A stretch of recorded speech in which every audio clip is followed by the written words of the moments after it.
Most folks in Eberron live their lives hoping to survive and protect the ones they care about the most. A few do that and more, trying to help those around them, even the ones they don't know. But only one group does all that when no one else can. The King's Citadel. The ones who do the job no one else can do. Eberron, the Shield. A star-forged aegis whose strength lies in their shield, their armor, and their will to keep the Citadel and its mission safe. Merime, the Sword. A Kalashtar bard whose dreams have grown more troubled, the sight of her future grown more dim, but whose skill in battle, wisdom in counsel, and love for her sister and the Citadel has grown even stronger.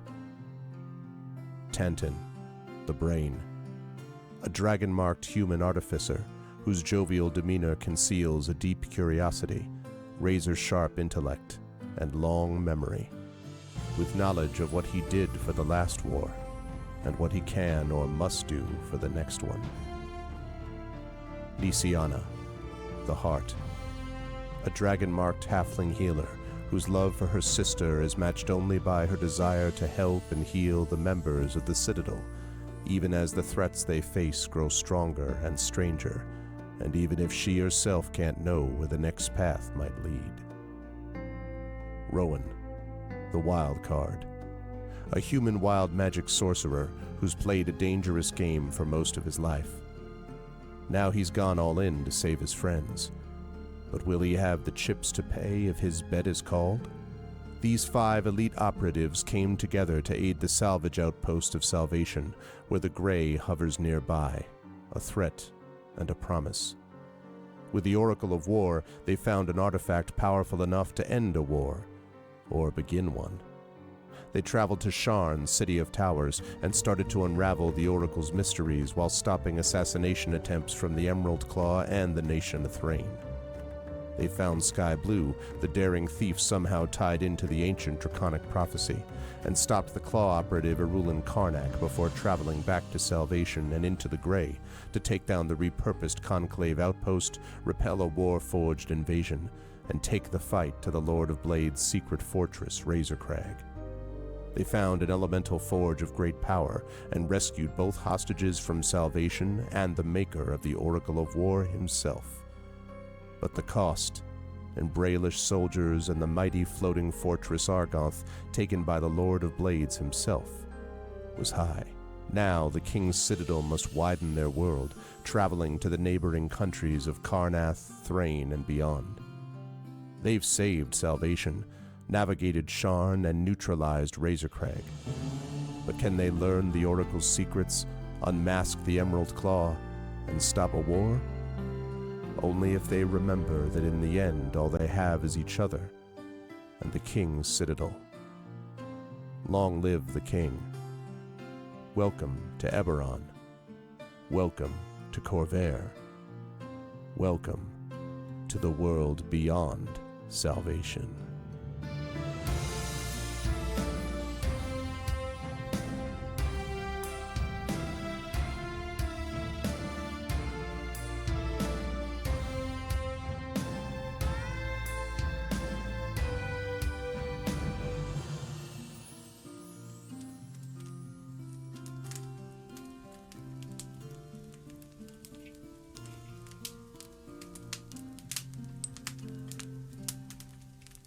The crackling fire brings us into our session. Welcome, everybody. Welcome, Arvanauts, to a Saturday night stream. It is January 20th, 2024. It's 8:45 p.m. Eastern, and I hope everyone is doing well and has had a pleasant Saturday.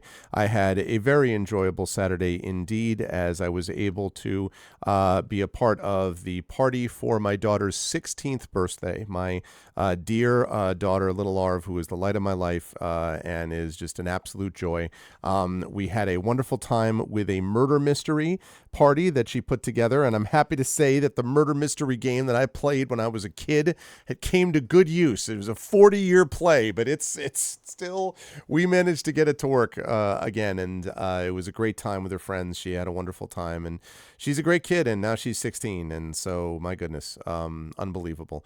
But it was a lot of fun, and I am now happy to be with all of you as we continue with day 49 of Dungeons & Dragons with Infinity and Beyond. This is Eberron, Oracle of War. This is Season 4, Drums of War, and this is Part 1 of my Undying Heart. The reason that we're starting at 8:30, in fact, is because of that party, the aforementioned party that I mentioned. So we're still going to be trying to wrap at around 11, so this is going to be a shorter stream, right on a little over 2 hours, roughly speaking, today, 2-hour session. But I am excited to get this in as we continue to move forward with Part 11 of Oracle of War overall with my Undying Heart. Before we go any further, a couple of reminders about ways to support us. If you haven't done so, please follow the channel. Please check out our YouTube with !ArvTube. And if you're watching me over on the YouTube channel, welcome. And please consider checking out, heading over to our Twitch channel, where you can join us over there and do all the cool things on that channel. But subscribing to YouTube is free for you, but really does make a difference for us. So thank you for doing that as well. Hold on a second here. Yes, and in fact, Trifid, as you saw, I spoke about that online.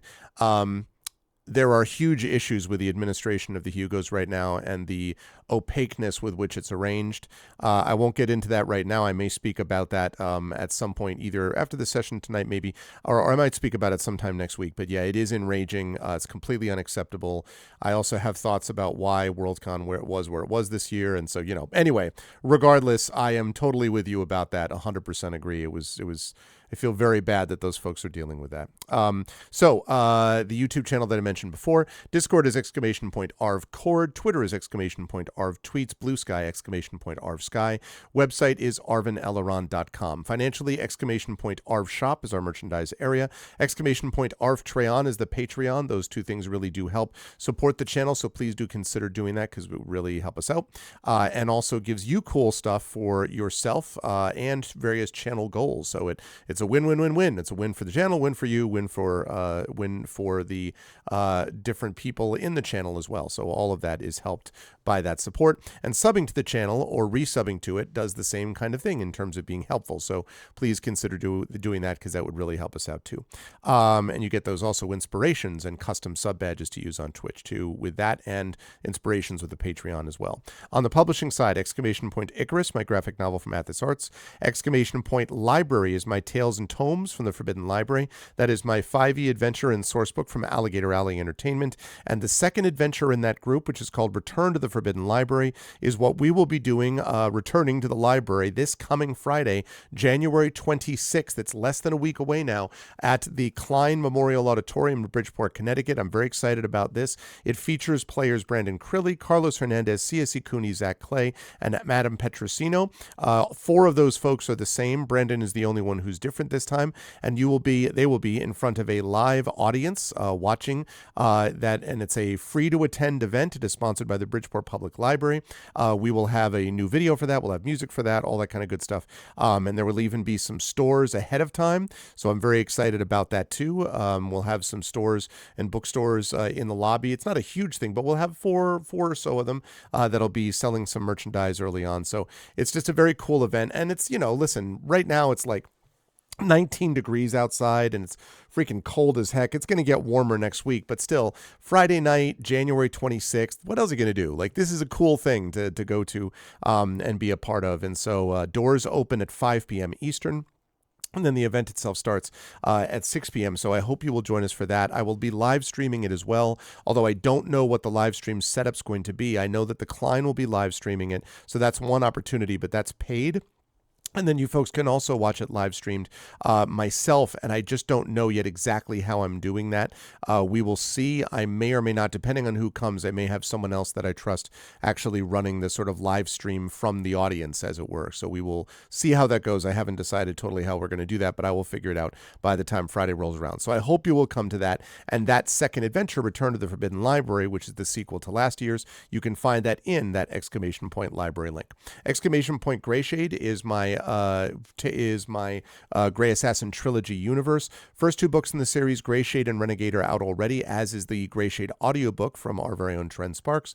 And the tabletop role-playing game by Brandon O'Brien and Alligator Alley Entertainment will be out late this year. So you can pre-order that now, and you can also pre-order the final book in the Gray Assassin trilogy, Heretic, which I'm working on now. That will be out in the summer of this year. So definitely want to jump on board and pre-order those things. Pre-orders are love, pre-orders are life. And you can also order the books that are already out. So I hope you will consider doing all of that cool stuff. And last but certainly not least, exclamation point BLM, Black Lives Matter, important to affirm and assert the significance and importance of Black lives. Exclamation point Help Now, the World Health Organization page on suicide prevention. Important to reach out to others when you need help and reach out to others when they need help as well. And exclamation point Ukraine, UKRAINE, to help the people of Ukraine as they fight back against an illegal and illegitimate war with bravery and courage, and send the message we will do so for others in the future. Now, quick note, which is that we're doing, of course, Eberron tonight. Then I'll be off Sunday, Monday. On Tuesday at noon Eastern, we will have the final vote for that link, so you should go and get that vote in right now. That is the Patreon-fueled Chat Chosen Game of the Month. Right now, Chents of Senar is ahead with 3 votes, Metal Gear Solid 2 with 2 votes, Champions of Kryn, which is a gold box D&D game, that is 1 vote, so you folks should get your votes in now. That's going to be closing as of that Tuesday. But the thing that we'll be playing on Tuesday is going to be more Dungeon Siege, because we finished Highland Song. It was a very short game. I enjoyed playing it, but it was short, and so we're going to be doing some Dungeon Siege on Tuesday, and then at 4:15 p.m. Eastern, I will be over with the crew with some D&D with GOG, Ghosts of Saltmarsh, and Pen and Pixels, and then we'll be, so that'll be the deal with that. Wednesday is the premiere of Community D&D with the inestimable Shadowed Mage as your DM, as Waterdeep Dragon Heist is played for the incredible crew, the Shadow crew of Echo Alpha X5 and Drew the Damager, and Hoodie, also known as OMG a Truck, and Tilted One Gaming and Yoi Gawain Lin. That crew is going to be beginning with a new adventure Wednesday night, so I'm very excited for that premiere. And then I will be back Thursday night with some, I believe we have D&D with viewers coming up on that Thursday. And then Friday, as I said, the live event from the Klein. Saturday will be Expedition from the Mysterious Peaks, and that will get us all set leading into the final Tuesday, which will be next Tuesday, so a week from this Tuesday. So we got a bunch of stuff going on. It's very exciting and all that stuff, and I hope you folks will be here with me for that. Now, with all of that said, I am going to unmute myself and let the folks know we are ready to go, and then I am going to unmute them so they can respond whenever I get over there. And then last but certainly not least, I head over to reveal the incredible crew, which is here again. Can I just mention that, again, this wonderful crew, which has been consistently here all the sessions, which is really great to see. And that's despite the fact that at least some of us are concerned about the, other things relating to the throwing of a oblong, ball through the air towards other people that are trying to catch it. But despite that, we have all arrived together here as one. So I will start with the person on the bottom left of the ziggurat who's super interested in what I just described.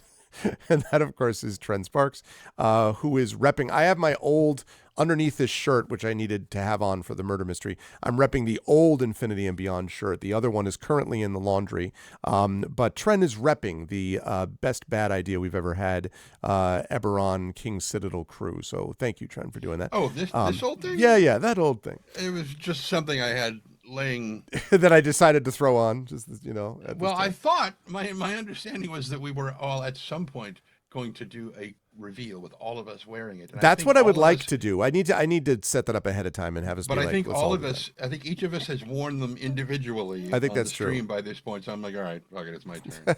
How have you been, Trent? How's life in the universe with you? Right.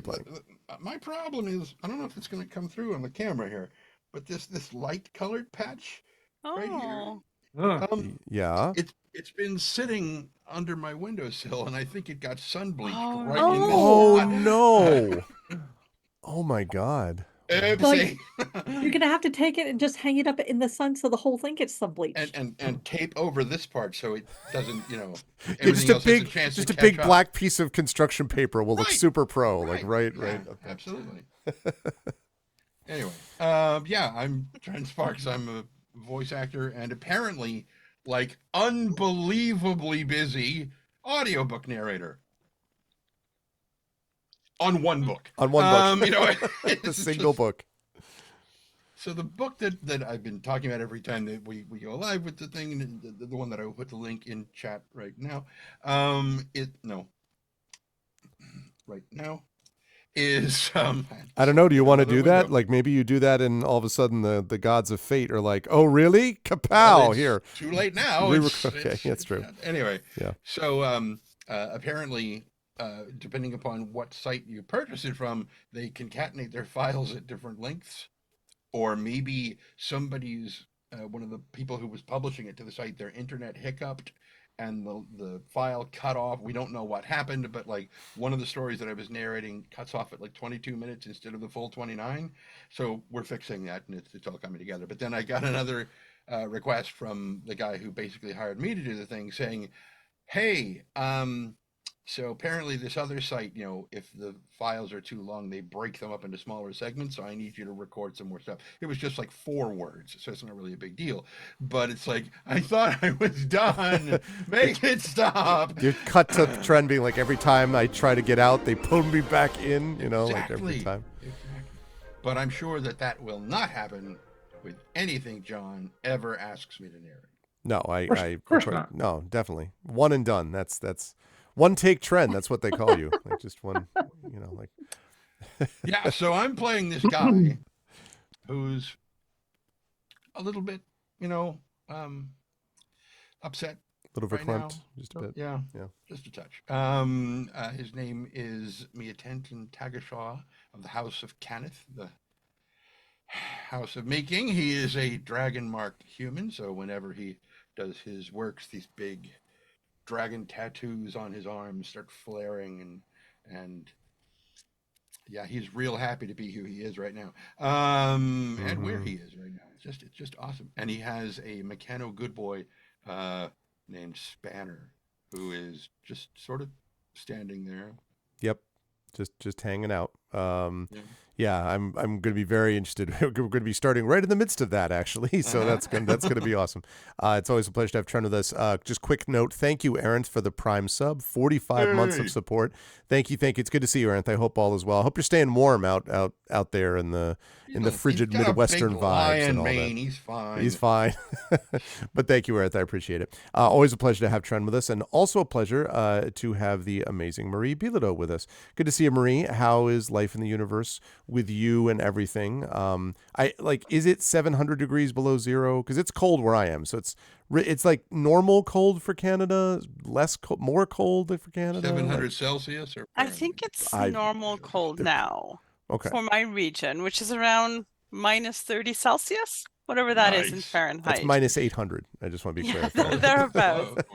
But we don't have a frostbite advisory yet where they're like, your eyeballs will freeze in 2 minutes. We don't have one of those yet. So it doesn't feel like we're like in the deep depths of winter yet. But we did get quite a few good snowstorms though. Okay. So that's been fun. But there's also been exciting developments in my house. Okay. Here we go. Wow, the trust. Well, I mean, you didn't say anything in the green room, so it's got to come out now. Yeah, exactly. And she's not wearing a helmet, so there is that. There is that, yes. Someday I'll come up with some actual serious Daniel. I'll be like, what? I'll be like, wow. What have you done with Marie? Yeah. Are you okay? Last weekend was Carrie's aunt's birthday, her 79th birthday. So we brought the whole family here, which is a very small family, and we went to get them because there was a snowstorm and we like driving in the snow. But the important thing here, and I want to be clear that I do contribute. So I made a bacon barley risotto. Oh, and Carrie made for dessert a Black Forest cake. And my contribution to that was both picking the cherry much earlier in the last year. Okay. And then were the last cherries from our cherry tree that got killed by ice last year. And also I went and got the cherry liqueur and made sure to test it. So I want to make it clear that I contribute a lot. No, I mean, that's hugely important. Listen, you're QA for this, really, Yeah. Marie, and that's yeah. Right. And Yeah. I ate a lot of that cake because we're only 5 altogether. So there's a big cake Like I worked hard. Thank you for listening. Yeah. Thank you for coming to your TED Talk. My TED Talk, yeah. I noticed you didn't ever tell them about how you got stuck in the bathroom in Me? your house. Yeah, you never told that story. No. Well, next time. She's like, And she's no. not going to now either. No, you're right. I haven't actually, and I want you to know, Marie, that I am immune to your stories of cake insofar as I recently finished ice cream cake from my daughter's 16th birthday, so I am immune Yay! to Happy this birthday. attack. Don't worry. Next week I'll get you. You'll get me next time. Yeah, it's true. My daughter only has a birthday once a year. I can't keep up. Wait, what's your favorite type of dessert again? My favorite, raisin pie. Don't do it. No, Do it. raisin Do it. pie. No, it's either dulce de leche ice cream or I do really like either chocolate cake or chocolate cream pie. I do enjoy those things. And if you're about to tell me, like, Carrie made 3 chocolate cream pies in her sleep yesterday. No, I think it's more that she might be driving to a convention that we're all going to be at. And I mean, what are you thinking? This is like, hey, Marie, I just loaded this gun. Here, handle this. No, what Jen said and what you said are very different. If what ends up happening is that I end up getting something like this miraculously, which didn't even cross my mind, that's one thing. Maybe I've handed her a pie making gun or something. I don't know. What I gotta say is I appreciate the trust, Greg, and I will remember that in your darkest hours. My darkest hour.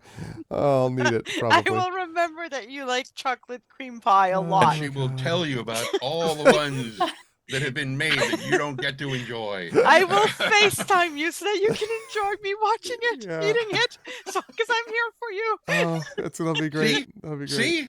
This is what I'm talking about. Yeah, that's great. Marie and I are not going to be working on anything together in the not that distant future either, so it's great. It'll be fine. It's all good. I'm not invited to the campaign anymore. May still is, but I'm not. Speaking of the campaign, who are you playing when not torturing me with food? I am like, wait, I'm busy now. I'm playing Mirime Hawksmoor. I am a sword-wielding bard, so College of Swords. I'm having a good time. Well, things have been a bit rough lately, but I think it's getting towards positive things because I think last time Greg said that we were going to head to the spa and it was going to be really relaxing up to level 15 at least. So I'm really excited, traveling with my friends, going to get some new haircuts with everyone, including my sister. Everyone's going to have ribbons. It's going to be good. So thank you. I see. The spa in the morning is definitely in the gray. That's a different spa. Morning, maybe. I mean, do we ever really leave it? Is the question. And it's magma elemental. Exactly. Oh my God. Eberron just generally was kind of a negative vibe right now, so I thought we'd just where you. I mean, listen, just where you are. We are a long way from the ribbon stores of Sharn, aren't we? We've come some distance. It's a pleasure to have Marie with us, as always. It is also, of course, a pleasure to have Brandon O'Brien with us, who I have been speaking to a great deal as of late. We spoke just 2 days ago? Yesterday. My goodness. Just about a bunch of gray shade tabletop stuff, which is going to be amazing, and I can't wait. And also about all the other stuff that Brandon is working on creatively, some of which I know, and some of which I am not at liberty to share with the rest of you. But in between those things, when not doing awesome stuff, Brandon is kind enough to share some time with us here. So, Brandon, how have you been? How's life in the universe since I spoke to you yesterday? And who are you playing this evening? You know what I discovered the other day? I don't know how writers write, I don't know how folks do it. I don't know how it happens. I don't know how you get the words out of your brain, out of up here, and actually make them like physically exist. Do I actually have to start like shaking them out of my skull? What Trent is saying is true. See, this is like, how do you explain this then, Brandon? Like, I still don't know, Trent. I discovered that of all of the random apps that I keep telling folks that I've put on my phone, I now have 3 separate Pomodoro timers on my phone now. And I'm discovering that they're not helping. They're just making me feel more shame. Oh no. So I've been fighting with the words for the last 4 days. I have an excerpt my excerpt for Tin House is due on Monday. You can do it. 6,000 words exist. They're not the 6,000 words that I want people to look at. So, immediately after this game is done, I am gonna be wrestling with the angels until Sunday night. So we can see how that goes. And it's weird to have this conversation with you, given that when we spoke on Monday, not only were we having lots of very remarkably erudite conversations about Greyshade that were seeming to flow very easily and effortlessly, to the point where I mentioned two notable parts of the world of Corel, and you were like, these things that you described are very cool. The names that you're using are names from a Greyshade short story that you haven't read. Why do you know those names? Yeah, that's right.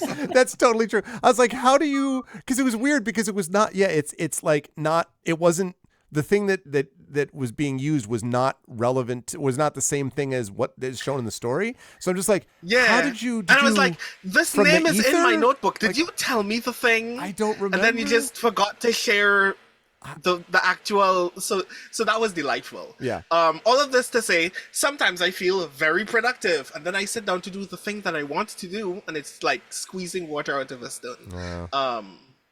So I'm trying my very best. Pray for our brethren, please. You'll get there. Yes. I will get there, you know. I just kind of want to get there tomorrow. Yeah. So we'll see.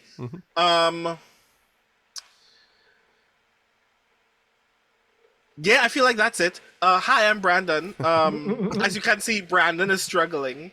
Hopefully, the guy that Brandon is playing, Rowan Shallow, is not struggling. Rowan Shallow being the charlatan sorcerer of this crew, who was very popular very earlier in the day of action that is about to be this session, and is hoping that that stops, because that was very awkward and off-putting. So yeah, it's gonna be good times. Yes, there was a lot of focus on. Hey, Rowan, let's talk to you about. Have we spoken about this trauma, Rowan? How about this trauma? So yeah, Rowan, how do you feel about all of the very bad things that have happened in the last 6 hours? Like, bad enough to not have to talk about it, and yet we're here. Yes. Well, to be continued. I didn't Dren. talk to you about that. Yep. I cannot wait to see how that all breaks down. It's awesome to have Brandon with us. As always, I look forward to seeing how Rowan somehow gets out of the spotlight or attempts to. And that's going to move us on up to the amazing and awesome Jennifer Brozek. It's good to see you, Jen. I hope all is well with you also. Do you have any, like immediate baking stories that you would also like to share that I'm not aware of right now? Well, or my husband and I sit down every Saturday morning and plan the meal prep that he's going to do tomorrow, and it includes homemade burger patties that have Parmesan cheese and bacon in it, and we got out a fresh pork butt, I think it is, with skin cap on, and he's going to do some sort of grill thing, smoke. I don't know. It tastes good, but I do not know the wizardry of it. I see. But you know enough but to consume it is what matters. Like, I mean, I will be, because he started doing the meal prep of the burgers, and a 3-ounce burger, a little bit of cheese every day, and I don't have to do anything but warm it up. I am a lucky woman. That's pretty cool.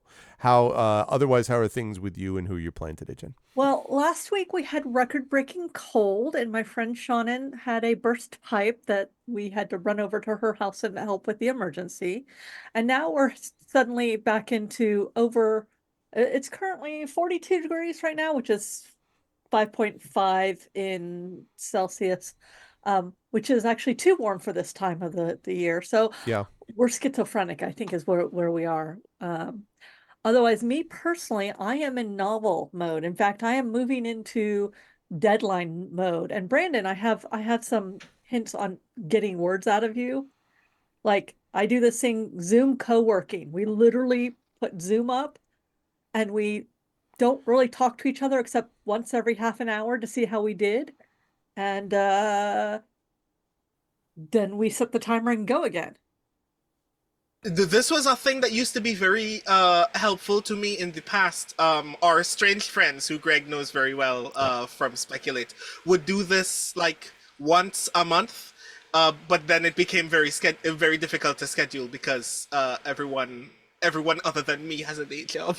I was going to Well, drop why you a don't line on that you- too, Brandon, because tomorrow I'm also in the midst of finishing up Deadline for Heretic. So, If you want, I'll set up some sort of Zoom because I have many words to get to Yeah. my rough draft done. So in the next 2 weeks, the pre-order for the Mosaic Run auditions will come out. I'm in the end of writing the next book in that series. Well, okay, I'm in the middle. I need to be at the end by the end of next month. And I'm also in the middle of, or towards the end of a mini Buffy RPG that's being recorded right now, a mini series that will go live on Shadows of Nox in February 13th that I will share with everybody. Other than that, I have basically done everything I can possible to clear my plate, so all I can do is focus on this. But I also have I have things other than writing to do. But I'm getting into that novel brain where you don't quite remember, what are your cat's names, what are your kids' names, where am I, what day of the week is it? Mm-hmm. That's where I'm moving into right now. Otherwise I'm feeling pretty good. Just, also, I was like, what else do I need to say?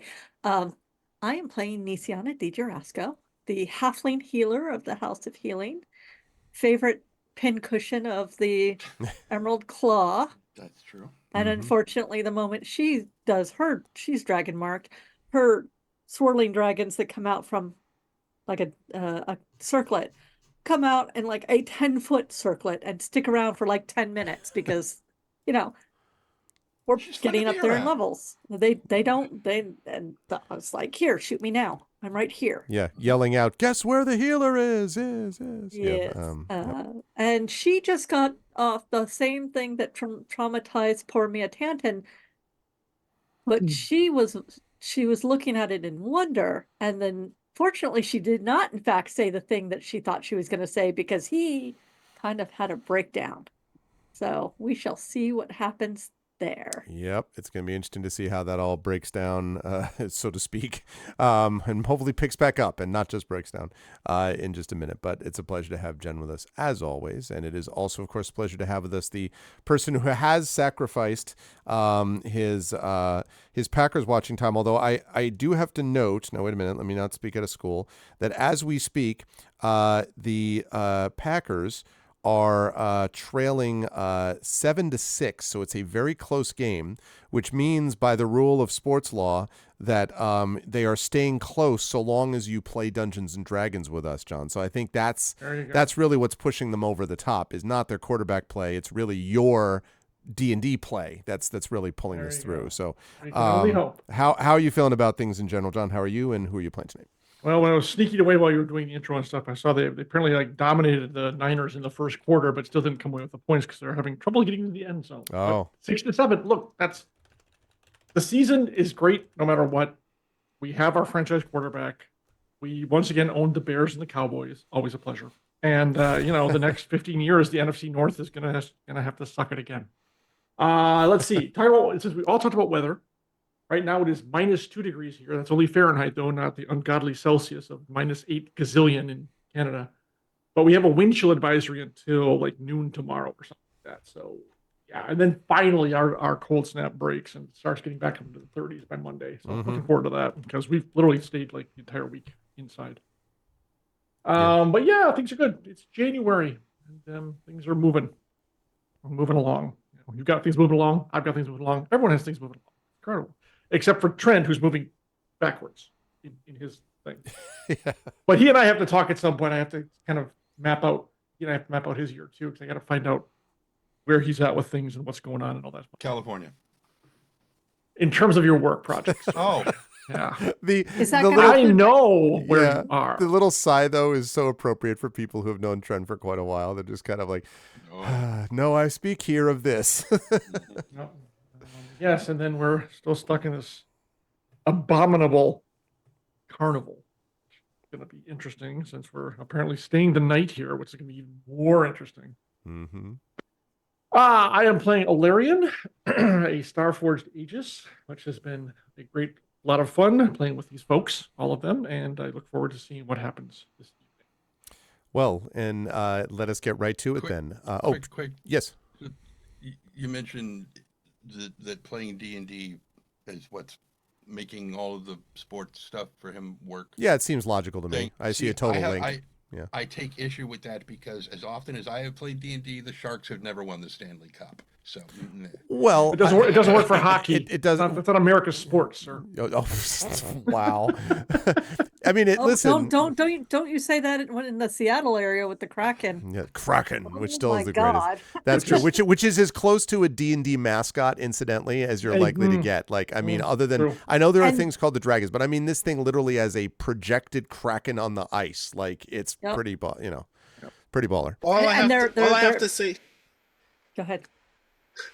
All I have to say about this sports ball business is that in the August to September season, the Caribbean Premier League 2020 cricket will start. And I hope to God that still works, because that and the World Cup are the only sports that I care about. So I'm going to judge you very harshly about this in the future. Yeah. No, believe me, I'm telling you, it's like World Cup for sure. I mean, like where is greater superstition associated than And I've actually watched several minutes of cricket at a time. So there you go. Yeah. Cricket is superior to all of the other sports that have been mentioned here. I'm just going to say. And if you guys ever play, because I won't be playing, John, you get to be the stumps. So You get to be the what? you get to be the stumps. See, Brandon got it. I don't even know what the hell you're talking about. Yeah, It's a cricket term, and I only know because I watch a lot of old British mysteries that involve cricket. Wow. All I'm gonna tell you, John, is you don't want to be the stumps. You don't want to be this. I have to. I don't think anyone wants to be a stump. I've tried to learn cricket. I understand a lot of different sports, but cricket, wow, I don't understand it. Yeah. Maybe a lot you'll about have to- cricket is like purposefully obtuse. Ah, I feel like that's the okay. goal. The closest parallel, John, would be being the pin in a game of horseshoes. Oh, That doesn't sound good at all. See? Okay, go ahead. That's fair enough. I have to make. All right. Don't show the cricket game he was planning on adding today. Anyway, but it is Add the whole series, GM writes down.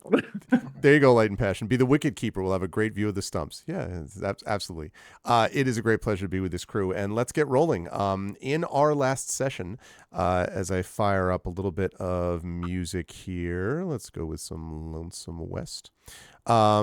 In our past session, the King's Citadel, having at the end of season 3 had a disastrous betrayal and having lost the flying fortress of Argonth, having managed to save the Oracle of War, but having gotten the unwelcome news that apparently another oracle called the Oracle of Bones has been created, with the express purpose of making the Lord of Blades essentially invincible. And that's great because we already got a taste of what the Lord of Blades is like pre-invincibility, so that's wonderful.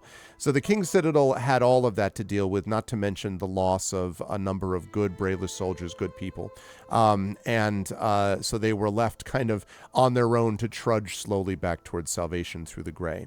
In the midst of that trek backwards, the party dealing with a great deal of things relating to trauma and loss, Rowan Shallow being deeply upset at characters like Gehenna and Gehenna's role in the preserving of the elemental forge and the, enslaving, essentially, as Rowan sees it, of elementals to power these contraptions.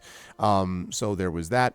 There is the trauma, of course, that and the experience that Merimee has had, having had loss before, but seeing other soldiers lost again, and how much this is in accordance with the prophecy and the Kalashtar dreams that Merimee has been privy to.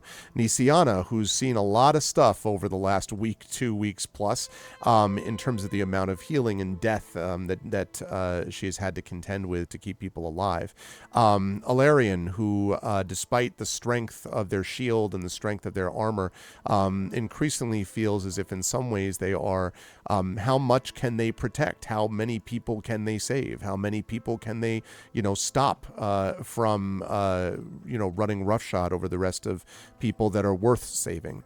And of course, Tanton, who in the experience of being from the House of Cannith, the House of Making, has now had the opportunity to see several examples of what happens when his inventions or ones that he worked on have either been perverted from their original purpose or, perhaps worse, have been used for exactly their purpose but used against others. And Tanton had a chance to see this when, as the party was making its way back through the gray, they came across this strange broken down carnival. The carnival tents were knocked down, the stands and everything were gone. Nobody is alive there. This is just a deserted place. And the only thing that was running is a perfectly functional carousel in the midst of this carnival.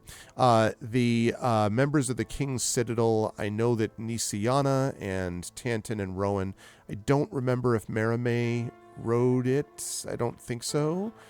Okay. You're muted, Marie. I was having an eye at everything, all the tents and all Okay. that with Hilar. Right, that's what I thought. Off with Hilar. So basically it was Nisiana and Tanton and Rowan. The problem is that when Rowan got on there to ride this thing, Rowan saw the carnival as it might have originally been, with children and families enjoying themselves and people on rides and people, playing games at the stands and, eating good food and all that.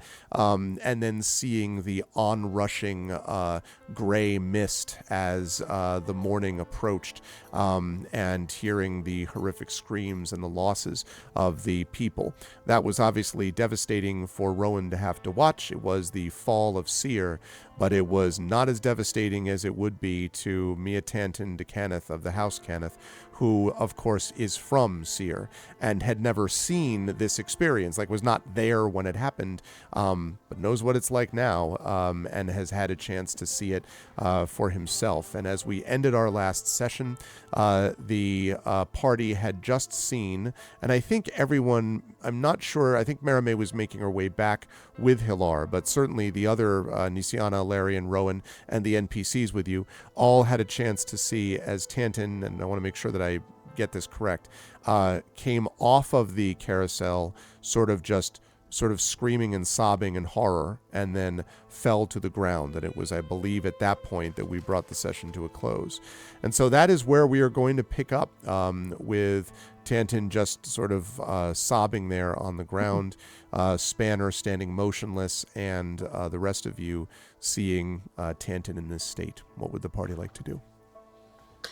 I immediately run towards Tanton. As do I. Okay. I assume Nisiana's doing the same, but I'm not really sure if that Nisiana's getting call off for her. she's actually moving a little slower than everybody else because Okay. she is processing what she saw and the death, and she just recently learned that he is from Seer, and her first thought was it was so beautiful. And she's processing what happened so that when everybody starts asking her what the hell happened, she can actually answer. Mm-hmm. I'm sorry. Arv, don't forget, she also got the message. Yes, it's in the chat. Oh, that's right. Yes. There was also the message that was received. That's correct. Which was, yes. Okay, right. The message that was sent originally was, Argonth traveled north to assault Razorcrag, Lord of Blade's fortress. It was ambush, Razorcrag destroyed, Argonth taken by the enemy, Tyresh KIA, entire force lost. And the reply, which Nisiana, thanks for the reminder, just got as Nisiana was getting off this, was, authorities notified, Sharn and Chaos at news, new line of draconic prophecy revealed, Institute of 12 sending ship for you, has, and that should be has/wants information on, that's not you, that was me, I couldn't fit it in, has/wants information on Oracle. So Nisiana just got that message back as Tanton is sobbing on the ground. So yes, so Rowan and Ilarion are moving quickly towards Tanton. You folks are able to get there, obviously, he's just on the ground. What about you, Marimay, by the way? Do I hear him? I would think so. Oh, yeah. I imagine. He I'm gonna head shrieked back. when he, Yeah, I'm gonna head back quickly Okay. and keep an eye out for anybody attacking, just in case. Like it's an That's attack kind or of something. Yeah. yeah. I'm kind of standing guard as well because A, this isn't really my forte, and B, Rowan's there, Sienna's nearby. I'm going to leave it to the ones probably more able to handle this. Okay. But I will be kind of protector mode over everybody. Okay.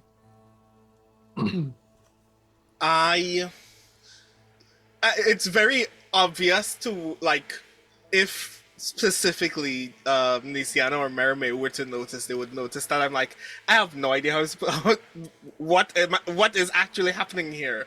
But I put my hands on Tantan's shoulders and go, friend, are you all right?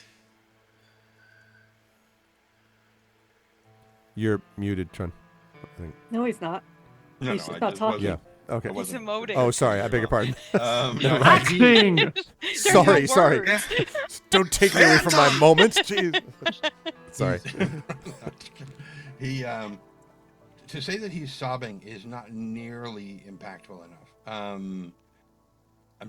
I've been trying to think of the best word for what he is. It's like when somebody goes so far into trauma that they go just catatonic, and then they keep going so they come out the other side and they're just like crazed with grief, whatever it is. That's it.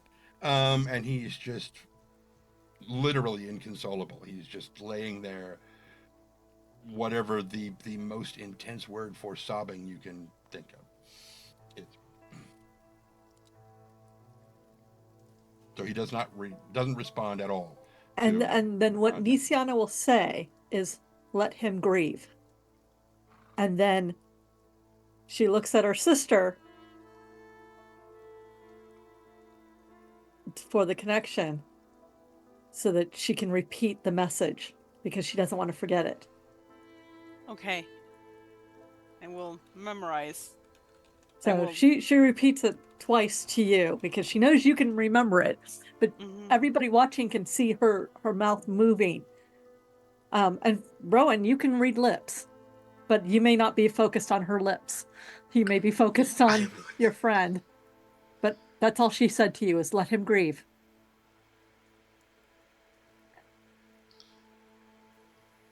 I turn back to Tantan, like, still very awkwardly, but obviously very empathetically.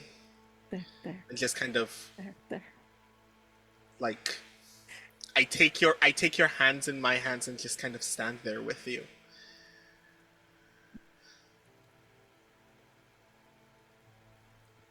Okay.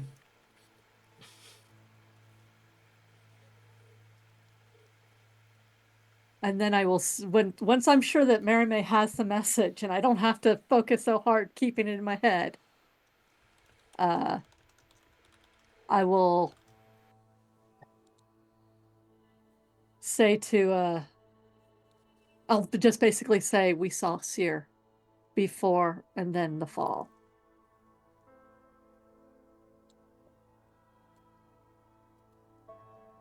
I didn't know. I figured it was before, but I didn't know.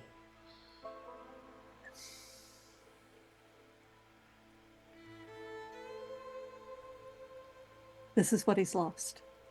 You know now. You've seen it. And it was so pretty. It was a magnificent land. And she'll go over to Mia Tantan's side and just kind of put a hand on a shoulder and just leave it there. Not saying anything to him, letting him process, but letting him know that there's somebody there, physically, just like Rowan is. And then she looks at Marie and Merime and says, the message. You've got to tell them. Okay. And Merime doesn't really know what's going on because she didn't see anybody get on the ride even. Like, she didn't see any of that. But she's seen soldiers break down before. So, she is sending little, like, calming love waves to you. trend, much like she used on the fire elemental who tried to run her over. So, of dubious effectiveness, perhaps. Hilar at this point has come up, and Hilar says, is kind of looking over and sort of just looks at Tanton, and then, does anyone know what happened? And I won't put the onus on anyone actually answering that, and I'll just relay the message to everyone here that Nisiana shared with me and said we received a message. And then I'll just kind of ping Hilar and say this was his home, from what I'm understanding. And Hilar sort of like nods slowly, and says, I'm sorry to hear that. I knew where he was from, but seeing it in person, he just shakes his head and he says, it changes everything about how you see the world around you, for sure. And he he goes up and sees, Rowan holding Tanton's hand. He sees Nisiana, and he just briefly puts a hand on Tanton's shoulder. And then he turns and he steps away, and he says, he leaves, unless Nisiana is going to immediately follow, he would probably leave Nisiana there. And he says, Alarian, Merime, we need to talk briefly. I'll ping Nisiana and say, I'm going to tell you everything. Don't you worry. Yeah, he's not leaving you behind, Nisiana. Like, he's not cutting you out. I think it's more that Right. he's just trying to, you seem to be dealing with Tanton immediately, so. The other thing she tells Merime is no, make him understand. We literally saw Seer, and then we saw the mourn happen. Oh, We Merime didn't know that either. saw it on the carousel. Okay. That is what is within the carousel. Marie, can't she transmit images? If she's seen something, can't she transmit that to you through the link? No, No, we not can't to do my that? understanding. I believe Okay. it's only words. Yeah. All right. Let me see. And Greg's been generous with his interpretation already by letting me emote through it. So Yeah. And this might be impetus for my next feat to actually be telepathy, because, Yeah. All right. I couldn't remember. I'll check. But Okay. We'll make it clear. Um, Everyone go through it. I have it in my thing. Mind link. I can speak telepathically. yeah. I don't need to share a language for it to understand your telepathic utterances, but they have to understand at least one language. Yeah, they're not images the same way. Okay. Yeah. All right. I'm very descriptive, though. Very descriptive. Yeah.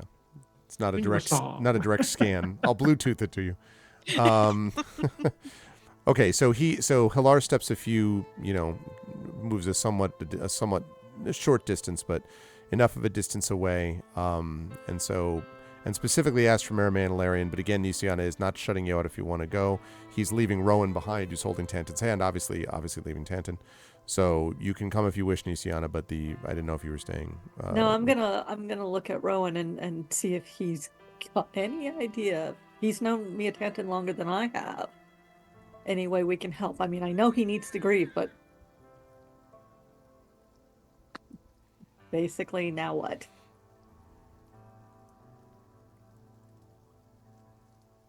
And it should Tanton also will be tell noted- us. It should also be noted that you guys know that Spanner will stand there and guard Tanton if you guys want to move off and talk to. Yeah, rest. but no. I know. I'm just saying. you know that Spanner is programmed to do that. I understand that Spanner is programmed to do that. However, you are in no state to be by yourself. Yep. Okay, so then Hilar, having stepped aside, and I will mention that Garena and Solring and Mother Johanna are all watching, although Mother Johanna definitely also has taken a few steps forward and seems to be kind of, you can almost imagine her sort of searching her mind for the right elements of comfort to deliver, since obviously Mother Johanna has seen her own fair bit of trying to comfort the traumatized, and so is thinking about that.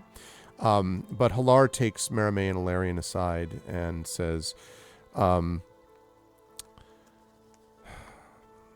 we obviously need to deal with what has happened to Tantan here over the course of the next days and probably weeks. This is not a short thing, but in the short term, we don't have a lot of extra time. If what's been described, what you said that message is that came through, then it means we're going to be heading out of the country soon enough. What do you all know about the Institute of the 12? I don't know, Arv. What do we know about the Institute of the 12? So They're from Karnath. I remember that much, which isn't great. they are from Karnath, and he sort of nods and he says, and I've pulled up a map for us all to look at. He says, the Institute of the 12 is sponsored by the dragon-marked houses, and it was one of the things that it existed before the war, before the last war, and has stayed in place since then. It's supposed to be, at least hypothetically anyway, above the political machinations of the various nations. It's designed to be able to understand knowledge, to be able to provide some understanding of things like the Draconic prophecy. In fact, it was designed to try to prevent something from the last war from happening again, or at least that's how it changed into that once the last war had happened. The trip there, or the journey there, should be reasonably safe if the peace that we have after the last war has stayed in place. And the analogy that I gave last time, which I want to give again, is the United Nations is hosted in New York City, but is not, of course, American. That's, an international organization that's just happened to be hosted in New York City in the United States. This is the same way. The Institute of the 12 is in Karnath's capital of Korth, and is hosted there, but is supposed to be, again, international, and it features representatives of various nations within the 12. Like even more than something like the Academy in Sharn, or even someone like Flamewind or whatever else. These people know as much as there is to know about things like the Draconic prophecy and stuff like that.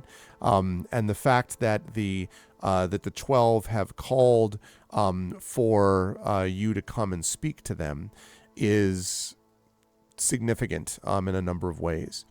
And Hilar lays all this out and then says, as far as I know, I don't know why they're calling for us directly, but it doesn't take a genius to figure out that they have to have heard some of what's going on. And that means that this is both a risk, but also a huge potential reward. Obviously, the more that we go places, the more that we tell people that the Oracle of War exists at all, the more dangerous it could theoretically be to us. However, we already know that we've had to deal with the political situation in places like Brayland. Obviously, we can't be going and telling people about stuff in Thrain. So if there is an opportunity to get actual knowledge and information about the Oracle, it could give us a lead on how we can get to the Oracle of Bones. It could tell us more about the Oracle itself works. It could give us more information about how to control it so it's not firing off the wrong way. Obviously, Sol Ring ought to be able to do some of that, but he himself doesn't even know entirely what's happened to it. And of course, maybe most important at the moment, he looks back at Tantan, it's also out of the gray. And I don't know about you all, but I could use myself a little time to clear this place. So it makes sense to do that. But it's risky. It is not just the location of Karnath, a nation with which we were once at war. But you all know the organization that has its headquarters here, even if Karnath doesn't technically rely on them anymore. The Emerald Claw is still around. It's still a threat. And we still don't entirely know what happened to Arul and Karnak. And as long as Arul and Karnak is in play, and he kind of just shakes his head, the Emerald Claw is dangerous.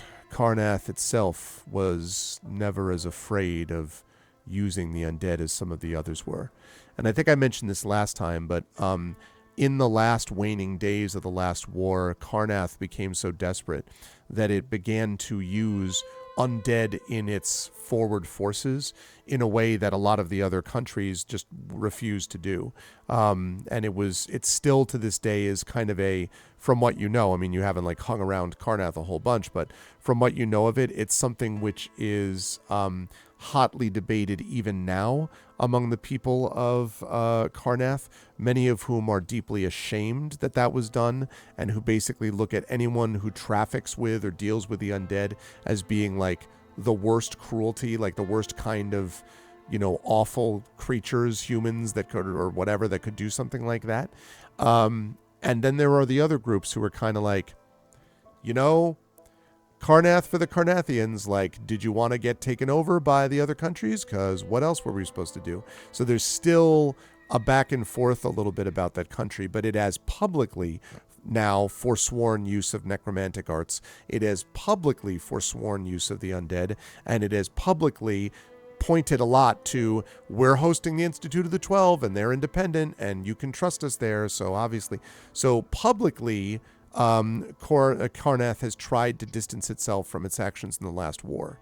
Privately, there's a great deal of suspicion among other countries about their presence. So, And correct me if I'm wrong, but they're the ones who were targeting healers, right? The Emerald Claw, yep. And we're basically heading into where we suspect is their den. Yes. I mean, it's a terrorist group, which the country exactly. has, that's what I was going to say. Yeah. We suffer them. If we could wipe them out, one would think they would, but they're not Karnathian. If that's what you're wondering. Right. Yeah. Exactly, but it is true. You are going into a place of where that terrorist group does have some authority, does have some presence, and so. Rhea, I just want to make sure you don't start interrogating every Karnath citizen you see. Hurry with the claw! Hurry with the claw! Hurry with the claw! Look, I can do it telepathically. It won't even impede the gameplay. It's be Swear to me. Voice in their mouth. Are you with the claw? Yeah, are you with the claw?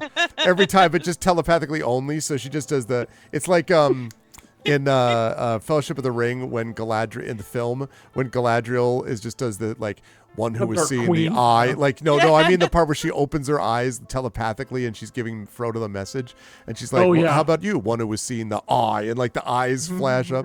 I just had this image of Maramé passing everybody like little kid. Yeah, you'll see everyone going like, whoa. It'll be great. No, I won't. But you know what? At least we know they're there. In other places, we wouldn't necessarily have our guard up against them. And I think getting out of the gray is a good idea right now, looking back at Tenton. So I address Halar and say, what is the current diplomatic status between Karnath and Braylon? Braylon and Karnath are doing much better than, let's say, Braylon and Thrain, but that's not saying much. Karnath right now has allegedly remained neutral, and because of the Institute of the 12, there you could say that they've got a little bit of a common understanding of the importance of acting logically and rationally. Karnath, even when they were using the necromantic arts, was always something that valued learning, education. They were never might for might's sake. So, relatively speaking, their relationships with Braylon are neutral. But, of course, they also have a border with Thrain, and they're right on the edge of the Mornland, and so in some ways, Karnath may be also under its own level of pressure. I guess what I'm saying is, from the outside, it's probably as safe another country as we're likely to visit. From the inside, you've been with me the last few months. You know what's been happening. If we are getting closer to war, Karnath would be just as involved in it as anybody else. Correct. The fact that they have a border on the Mornland would indicate they are under threat from the Lord of Blades. They and Thrain. He nods. He says, that's what I'm hoping as well. Common enemy. We will leverage that threat if we must. Not in a bad way, but... No, we're not enemies. Braylon is not enemies with Karnath, so hopefully a common enemy will cause the two countries to join together, is my goal. If we have, I'm just asking here, but what do they know of us, though? Because if they tried to take the Oracle of War and we have to fight our way out. How implicated is the king in this? They know, well, the Institute of the 12, it's never entirely clear how they're able to know what it is they know, but they have sages and a great deal of pull and sway, partly because they're allowed to operate somewhat independently in each of the various nations, or at least most of them. I don't know exactly what they know about the King's Citadel specifically, but they know that you are representatives of Brayland, and they know something anyway about the Oracle of War. I don't know what exactly. But the reality is that, is there a risk they could try to capture us, take us, or something?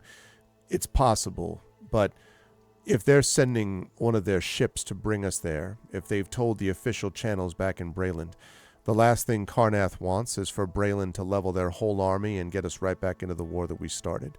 Karnath is more cautious. They would go slower than that.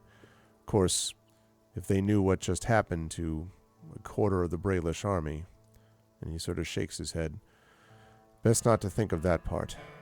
But the answer is, Maramé, I don't know exactly what they know, but it's a safe bet that they're not going to actively move against us in the open. They're going to want to gather information, and that's the risk and the reward. We can get information from them there that we won't be able to get from our own people. Karnath has its own intelligence sources, and they will have gotten different information than we have. Well, I mean, it's a way out of here, and it's a way out of here fast, so... And if they're scholars, we might learn something we need to learn, especially that new line of the Draconic prophecy. That's of interest.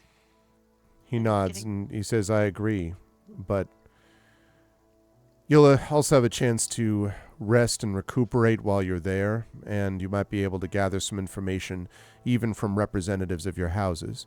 Nisiana, and he sort of indicates Nisiana is at some distance, but House Jarasco will have a representative there, and then he stops and he sort of slowly looks back at Tanton.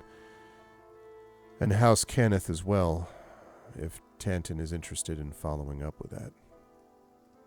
And I just want to be clear here. Is it Flamewind that contacted them to let them know? Because I believe my sister contacted Flamewind. Allied with her, or? So these may be two separate issues. You don't know from the message that you got. Okay. But the Nisiana had contacted Flamewind. Flamewind had notified the authorities because of this, because that was part of the idea of what Flamewind was going to do, but certainly wouldn't have then contacted Karnath. You don't think that's the case? It's probably the case that the Institute of 12 has already gotten knowledge of the Oracle. I mean, as you have all done a wonderful job at trying to keep things as quiet as you possibly can, but between Thrain, the Morning, the Lord of Blades, it's not like all of this stuff is like, hey, anything been going on lately? No, everything's normal. Like, there's a lot of the countries surrounding it are all dealing with these same kind of issues right now. So it's a fair bet to assume that they have some knowledge of these things. Also, it may be that Flamewind does have some connections with the Institute because, Flamewind is like one of the experts in Sharn, and the Institute of 12 is an expert itself in the Draconic Prophecy. So it's possible that they may be in contact in other ways, but you don't necessarily know that it's Flamewind that contacted them. It may be just that they happen to be in touch with the Braylish government, and now the Braylish government is like, we need representatives who know what the hell we're dealing with to go talk to them. Could very well be. Perfect. Just curious. Halar, are we to... Well, actually, I asked you, Maramé, did it say how the ship is finding us? Are we supposed to remain here? Or are we supposed to head back to Salvation? They didn't say. From the message that they sent, Institute of 12 sending ship for you. So I'm assuming that they'll either be able to track us by some means, which is not a comforting thought, or they'll come here to find us. You mean track us and come here, given that we are carrying an artifact that, when activated, sends out a freaking beacon the size of the Argonth. And they could use divination. There's multiple ways they could be tracking us at this point. Not the most comforting thought, but at least we'll get a ride out of here. And that's something. How far do we estimate we are from Salvation right now? You are probably still day and a half walk, probably, if you had to guess. Maybe 2 days. You took part of the trip in here on the Argonth. and you're Right. walking That's what I was back, thinking. so, It's yeah. probably a little bit longer than that. Could be, 'Cause but the remember though, the Argonth was not going super fast. I mean, like, it's a huge True. ship to begin with, so, it was designed for space, not speed, so to speak. Yeah, it was designed for armament. Well, yes. Then Valerian says, well, then the question is, although I guess it's not much of a question given Mia Tantan's current state, whether we press on or remain here for the evening. Since it is like late afternoon, early evening, right? Early evening, yeah. Uh-huh. We know Just this traveling in the gray at night is not advised. No, we And know me this with place like is one safe. healing spell left, so. Yeah, we all need rest real bad. Nisiana interjects in her mind. No healing here. Yeah, Yes, just- as much as I don't like the idea, it's probably for the best that we stay here. I think so. Maybe we can bring Tantan at least somewhere more comfortable, perhaps in one of the tents surrounding look tents. Yeah. reasonable, maybe. And then we find out they're all big mimics. I mean, we walked in them and we walked out, so Yeah, the first time they just want more of us to go in. That's how they that's get you. true. I feel Halar looks tasty though, so I Well- think we're safe. It's country boys, man. I'm telling you. Luckily they'll spit me out, so I'm not too worried. It's all good. Yeah. I wouldn't even be an appetizer. I put barbecue sauce on his back before he stepped in, like irresistible. So, like, trust me, they're not it's suntan mimics. lotion. Don't worry, you're fine. Yeah, it's just Nisiana's the amuse bouche. Yep. All right. I nod to Halar. Thank you for the update. I have not been to Karneth in many years. Actually, not since the war was going on. So I was not up on current relations in the state, and especially not the council. Council, was that what it was called? Council of 12? The Institute of the Institute. 12. Sorry, the Institute. I have Yeah. council in my head. The Institute, because it would never cross my mind to seek them out.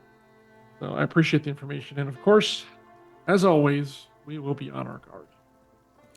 So Hilar nods. And also one note generally that I should mention is that assuming the Institute of the 12 is on the up and up, and they have generally demonstrated that they are, like, they don't, it's not, they are about as, like, you're not going to find a more powerful assemblage of magical talent probably in Eberron, like, at least on Corvair. Like, they can shield. Like, even the Lord of Blades would have had a hard time just breaking through, even with the Argonth on his own. Like, they are immensely powerful because of the nature of the magic that they wield.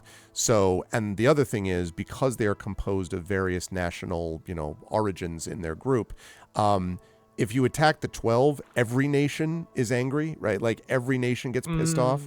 So that's the other reason it was constructed, so that people would not be like, let's take out the obvious powerful force. Like, and so they kind of put this in place. So having said all that, of course, that is what the intention was. Whether the reality matches the intention after what, you've all been through over the last few months, So as you start heading back, I want to just quickly jump back for a moment to Rowan and Tantan and Nisiana.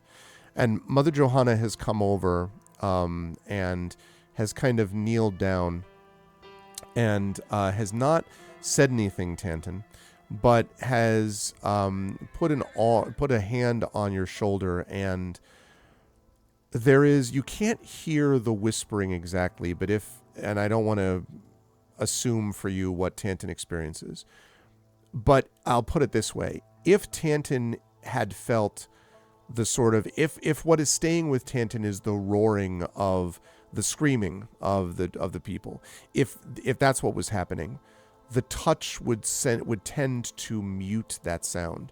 If there was the oncoming swirl of the mist, and it's just that Tantan was like the thing that was overwhelming, that would itself become somewhat dimmer. So the way I would describe it is, it's like if you have a terrible headache and you take some kind of a painkiller that kind of dulls it a bit, at least, I guess might be the way to describe it. That is what Mother Johanna does somehow, although you're not entirely sure how. And that's all she does. Mother Johanna does not say, It is all right. Come towards the light. Like, doesn't do any of that. Just is sort of with you.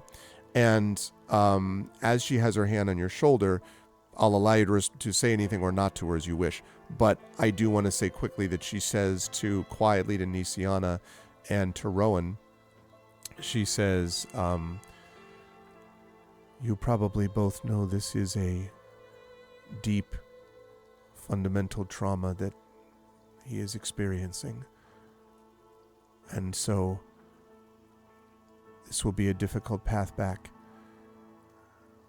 Are you, both of you, either of you, how are you now? His trauma is his own. What of yours? And she sort of says that to both you and both Nisiana and Rowan. I've seen too much lately, but nothing compared to what's happened to him. And what the perspective of what I think we both saw. I now understand his pain. I understand a little bit.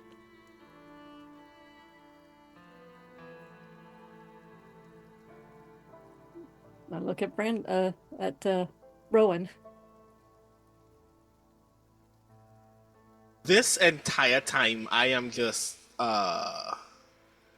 looking at Tantin. And for a moment, it's like very obvious that I'm trying to avoid the question now that I know that I'm being actively observed. Mm-hmm. And then I say,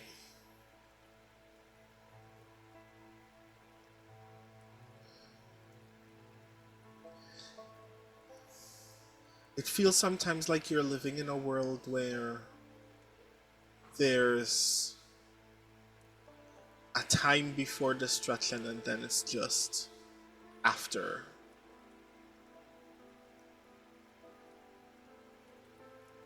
I wasn't here, I don't know this, but I've seen salvation do a kind of math with less and less every other time someone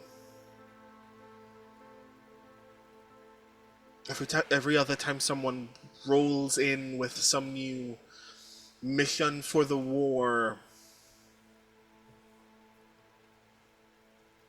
And it feels like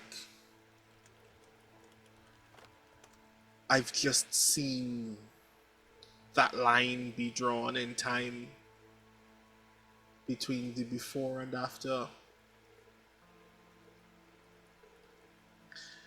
And I hate it, but my grief is flavored with spice where others might be flavored like coffee. And I don't know how to deal with not giving them the spice, so I'm just gonna sit with this for a moment until my friend feels better.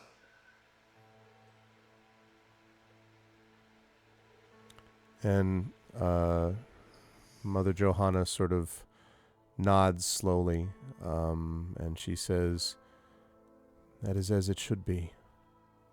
But I want you both to know that as you work to help him through his trauma and process your own, that you must and should reach out. There are other ways in which it gets expressed. I have seen what you have done, all of you, since coming to salvation. It is easy to thank people for preserving one's home. It is harder to think what the preservers themselves have suffered.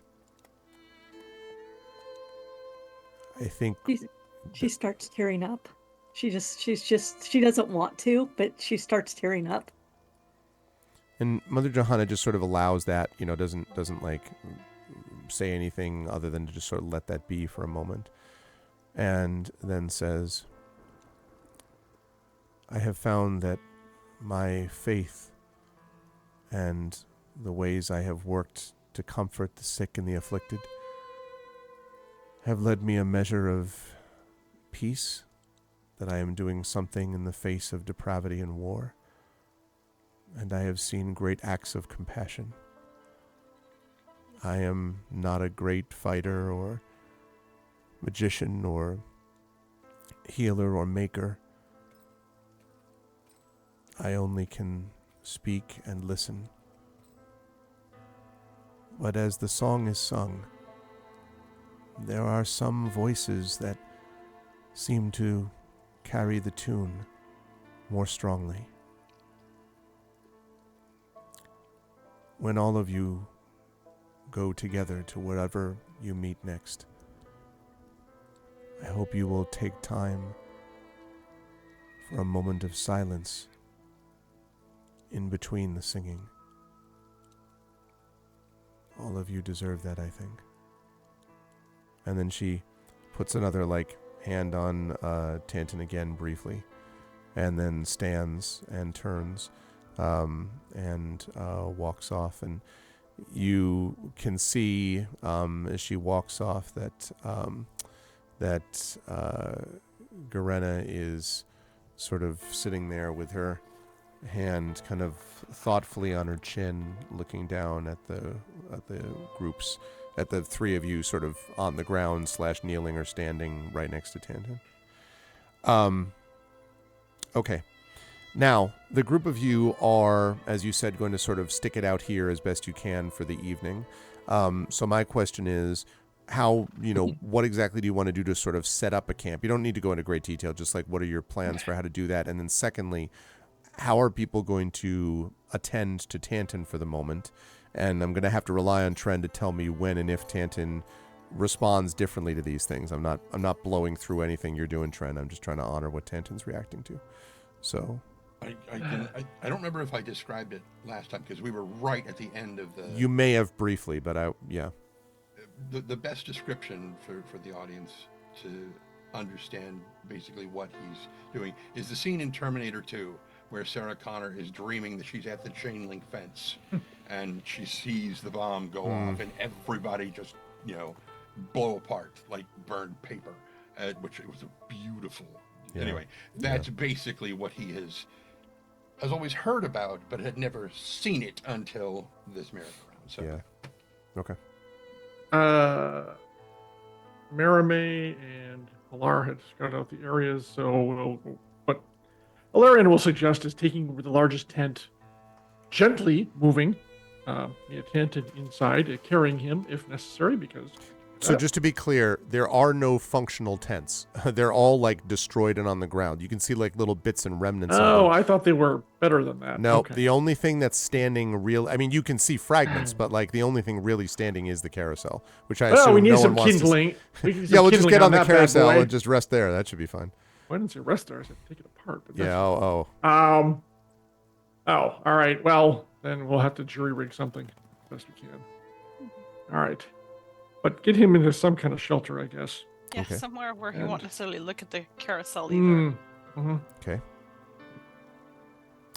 All right. Well, as you all set that up, I would say that assuming everyone is able to assuming everyone is able to sort of set guards, I won't make everyone go through that right now. Then I would say that you are able to benefit from a long rest. Now, the one person that I'm not sure about with this, and I Tren is always very good about being thoughtful about what he would or wouldn't get.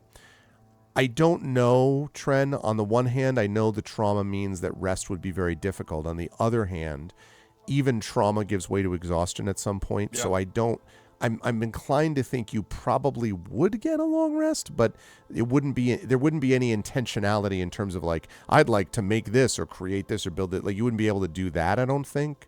Right. But so I think yeah, I think that's actually a really good idea, because what I was going to say before this merry-go-round thing happened is that at the end of this next long rest that we were going to take, that he was going to finish the thing he was working on, which was the rope trick rope. But now, no, he's not going to finish that. So yeah. he have his long rest, but he's not going to complete the spell infused object. And actually, I would ask Nisiana if she has something that might help him rest. Hammer. Hopefully not so physical. If he'll drink something, I have. If anyone can convince him to do so, it would be you. And right now, I think he needs it more than anything. Well, and I'm a mechanical man who don't even drink nothing. So. I noticed. Otherwise, I would have made you go do some of this stuff. I mean, I can get him to drink it, but he won't like it. No, I wouldn't let you. So Nisiana basically will talk quietly in Mia Tantan's ear and just say, Tantan, I have something for you to drink. It will help you rest. And will you? Please? He is, again, to draw from Terminator 2. He's gone from the manic sobbing, crying, screaming of, I'm not going to let you do it when she's trying to kill Miles Dyson, to when John Connor shows up and she realizes that he came there to stop her from doing it, and she's sobbing, but it's nowhere near as bad as it was. And so, he hears it. It's a little bit disconnected, but he'll drink. Like I can put the thing in his hand and lift it to his lips. Which then goes to Aliens, where Ripley's like, have a little hot chocolate. Everything. You're not going to do the creating life speech from T2, are you? Not anymore. I was going. No. Now that you've spoiled the moment, Tantan can almost do it in a way. And it's just common herb sedatives. I have the alchemical kit and the med kit. Chamomile tea with a touch of opium.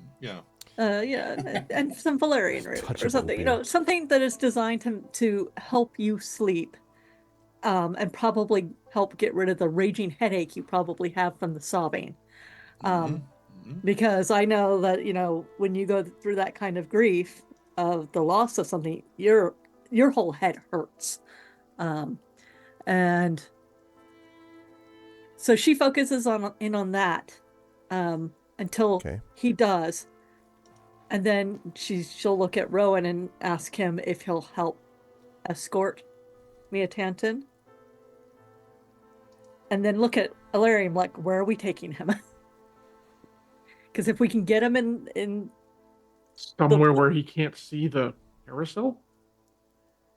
That may be you sitting in behind him.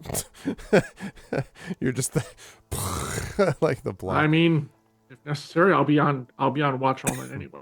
So like literally, if we don't have any rocks or anything around here, the carousel's the only structure right now, as far as I understand. Right. There's rubble and so on, but Trend is the only one who has the mend cantrip, right? I have mend. You have mend. I have mending. Then. Actually, are the scraps of the tents even usable at all, or do when we pick them up they just crumble away? Just paper. Yeah. All right, fine. It seems acting like paper. Yes. Yeah. All right. Well, actually, if he rests, it should be good enough. Your tincture does the job. So what I will say then is, since this is a long rest, that means that you will restore all your hit points. So Larian, you'll be at 96 again, which means your Aegis will be 47. Back to 47, yep.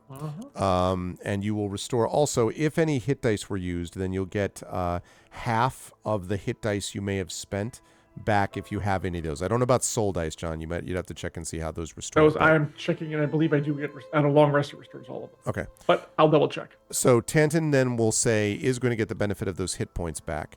So 73. Does Spanner get? How does that work with Spanner? Does he also?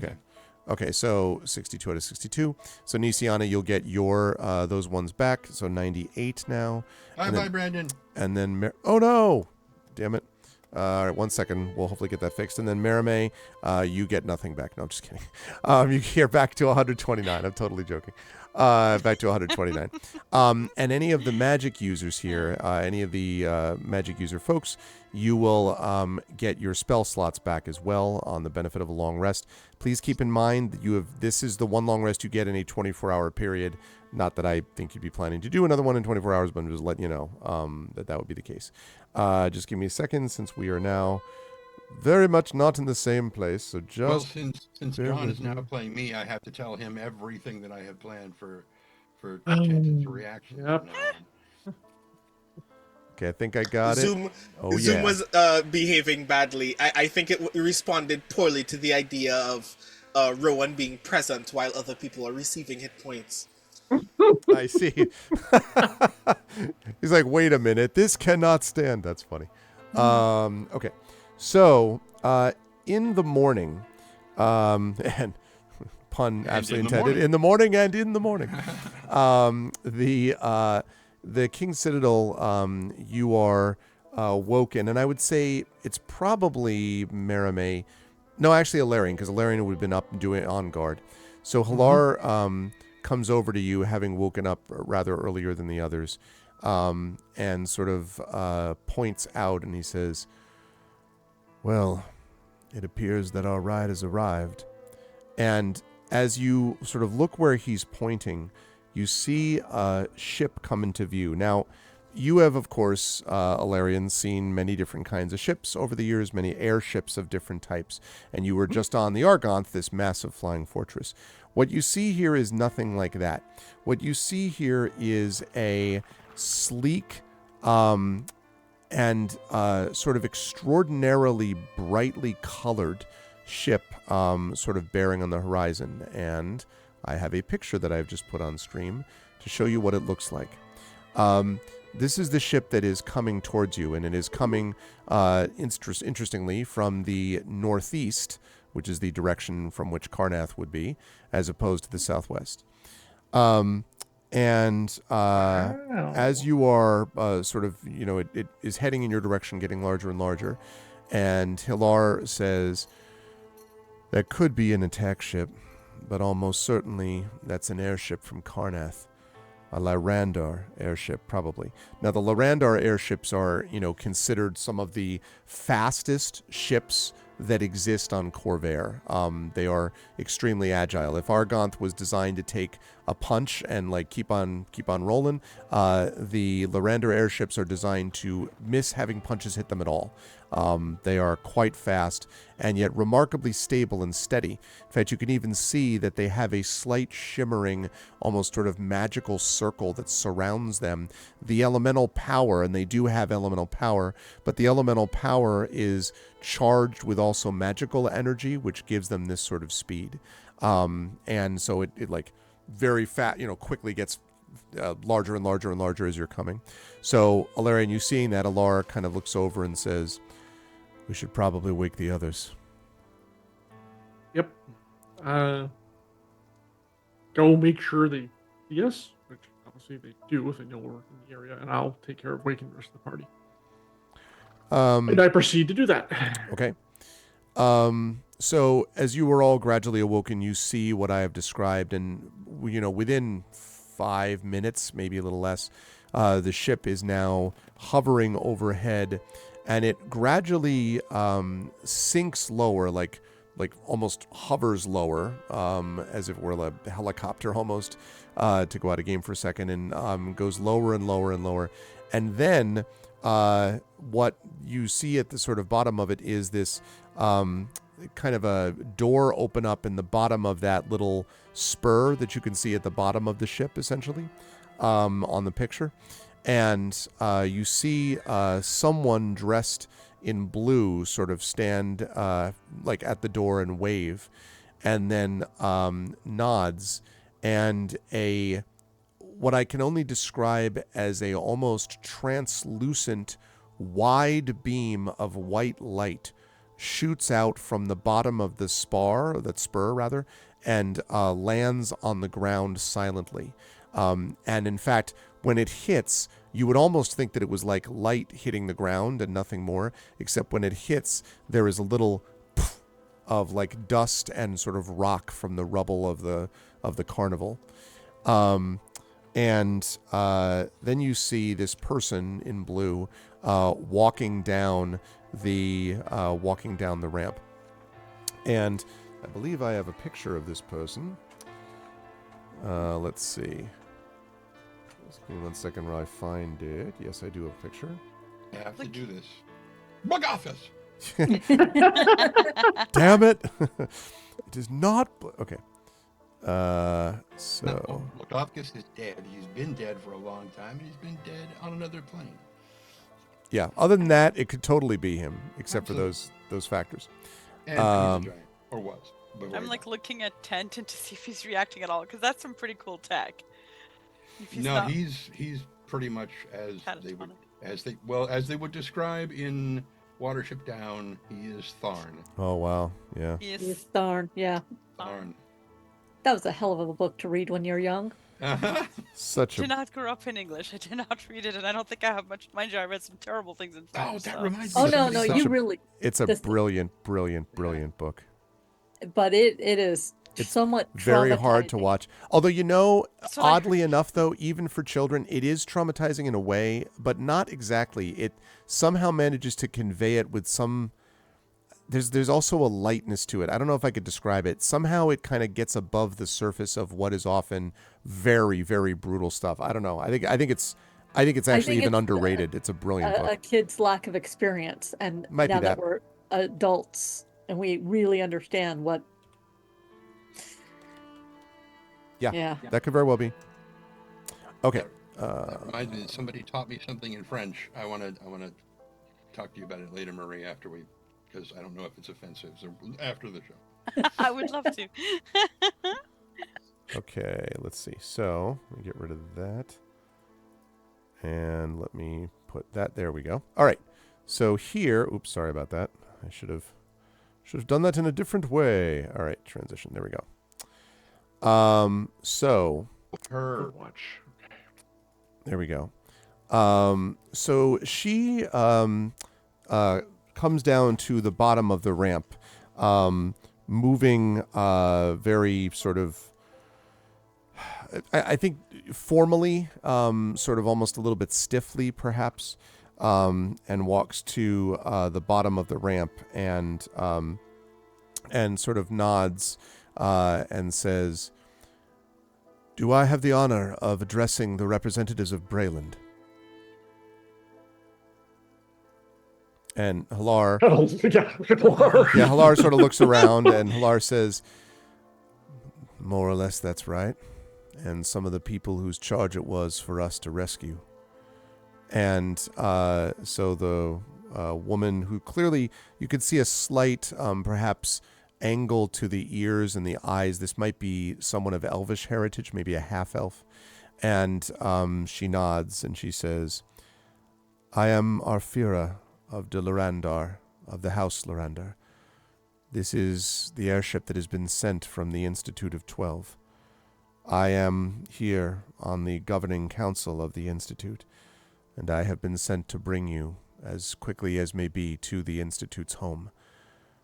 I recognize that you have been, so it seems, through a great deal, though I cannot know the details. You will be safe aboard our ship. But I see there are more here as well than I might have expected." And Hilar is kind of like, "These were the people that we, rescued." And so she, Arfira, sort of looks at all of them and kind of nods, but then sees Solring, and sort of her mouth literally opens slightly. You get the impression this is not a woman who generally her mouth opens in shock at anything, right?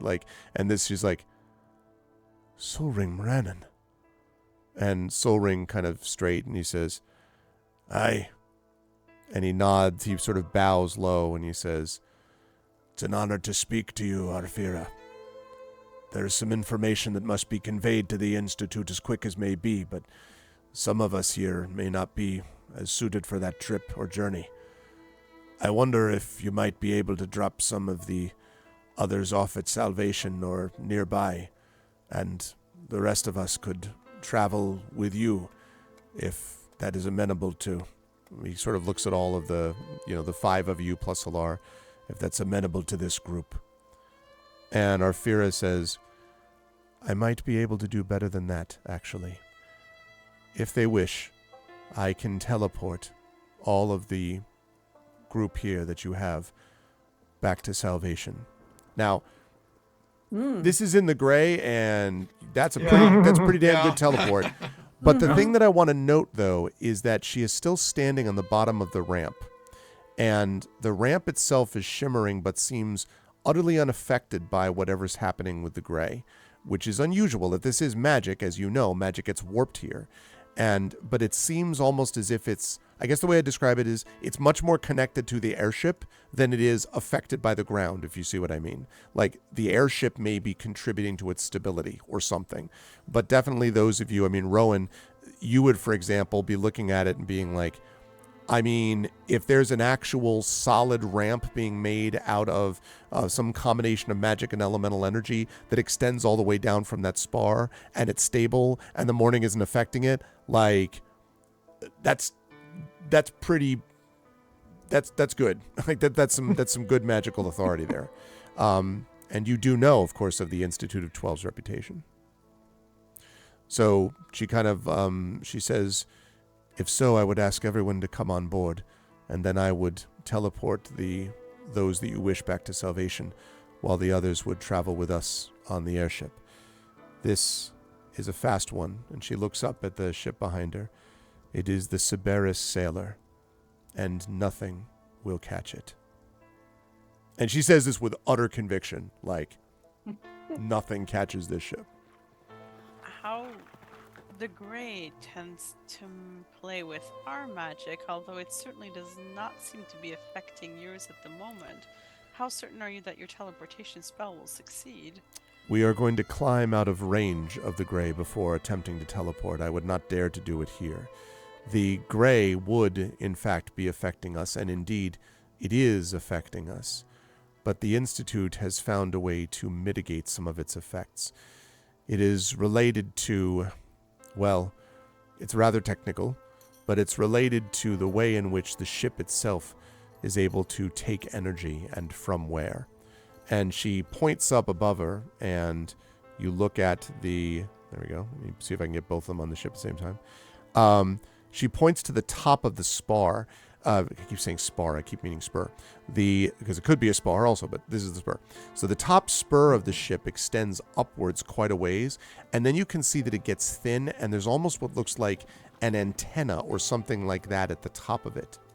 And I mentioned that there was this like shimmering circle around it. It's hard to see from where you are, but it almost looks as if there is a glinting light extending from the antenna. And she says, the ship is, if you will, connected by almost invisible threads of magic and elemental power. And this extends all the way back to Korth itself. So, quick out-of-game moment. You all know about the spectacular movie, of course, of Tron. You will remember there are moments where what were they called? The recognizers, the rememberers, those big, like, the recognizers, right? Yeah. Like, rode on those lines, basically, and there were those sailing ships that rode on the lines. That apparently is what this is. That it's literally connected to Korth, which is a long way connected to the ship. Yeah. Yep. That's some insane magic. It's also why the ship isn't all that big. Probably can't. I mean, you could never get the Argonth to do something like that. It's too big. That's pretty impressive. Institute of 12. Good stuff. So she says, but you all, although you seem to have gotten some rest, still look quite tired, and perhaps us moving out of the gray would be a wise decision. And then her eyes sort of fall on the carousel, and she says, perhaps I should not ask about this here. Nisiana's just like, nope, no. Her head is just a blur. It's shaking back and forth. And she nods, and she looks, and she says, you are of the House Tarasco, I believe. I am. And then she sees, now, Tintin, are you like standing anyway, or like He's leaning very heavily on Spanner. okay. So then she would say, and she starts to address you and then sees obviously you're not paying attention, and so she just says, and he of the house Kenneth. And Halar says, we have had some heavy losses and some things we would have preferred not to have seen. And she nods and says, I understand. To view something one does not wish to see is... And she trails off. In any case. Then, if you are amenable, let us be off. The sooner that we have your friends teleported back where they belong, and that we have you on our way, the better. Perhaps, in the magical authority that we possess, you will find a place for some greater rest and healing. And she kind of turns and then takes a few steps up the ramp and then kind of looks over her shoulder. And Sky Blue is kind of like, are we going to go up in that thing then? Yes. But Yes, we're not we going to are. come down off of the thing that fast. No. She sort Let's of go. she sort of nods and she, all right, and she kind of starts walking up. Garena of course is like eyes wide, just like like looking at the thing up there and saying, I was going to ask you, like starts walking after Afira. I'm really interested, and starts like commenting, asking her questions about that. Hilar looks at all of you and then will, have you come up the ramp, I guess. Tanton maybe bringing up the rear, maybe, I guess, holding on to Spanner, or, sort of. I immediately look up and I see Chen. Yeah. I don't know. I mean, Well, yeah, you tell me. No, Tantan is not being last anywhere at this point. Okay, what I- fair enough. She has to Nope. be pushing Spanner's ass to move you guys up. Okay. Or she basically has Marimay be like, we'll take the rear. Yeah, we'll Because stay I with him. will bring up the rear. Okay. that's Rowan, what about you? Are you are you right next to I'm Tanton walking still? or what? I'm walking right beside Tanton. Okay. There we go. And Soul Ring then is probably also, one of the last people on, and kind of looks back over his shoulder at the carousel. And as you walk up the ramp, you have this very strange sensation. Every step that you take on it, you can feel a slight if you were about to say every step you take, every breath you take, I see. All right, good. Every move you make, every vow you break, Tanton, they are watching you. All right, so as you're walking up the You ramp, guys are terrible. you feel. I'm suffering psychic damage IRL. But Brandon, can't you see? You belong. Okay, Stop. anyway. Stop. Dear So- God, let us get on the ship. So as you're going up the ramp, every pulse, basically, every step that you take, you feel this little pulse of almost static electricity in the soles of your feet. And it just kind of like flows up a bit each time, as if you're walking on a electrically charged field. It's not unpleasant exactly. It's just very noticeable. Unless you have a metal arm, then Yeah, right. Exactly. Every time Rowan's like, but no, it's not like that. So you step up the ramp and you feel this pulse. And I would say that, so the person who's closest to the back is Larian, did you say? Okay. Correct. So I'm Larian, the last one on the ship. so it may or may not affect you that as you're looking up, you see the ramp is pulling up behind you, but not like up this way. It's literally like it's closing in on you as you go, like it's lifting up from the ground, Right. so that it just is shortening as you all walk up to follow it. It's a little disconcerting. yeah. Little odd. But the thing itself is absolutely rock solid. And when you arrive at the top, Afira waits for all of you to sort of come in the door, and then takes one last look out. And I imagine maybe, let's say it's Marimay or Rowan, can get one last sight of the ruined carnival and the still very, very functional, in quotes, carousel down below before the door closes.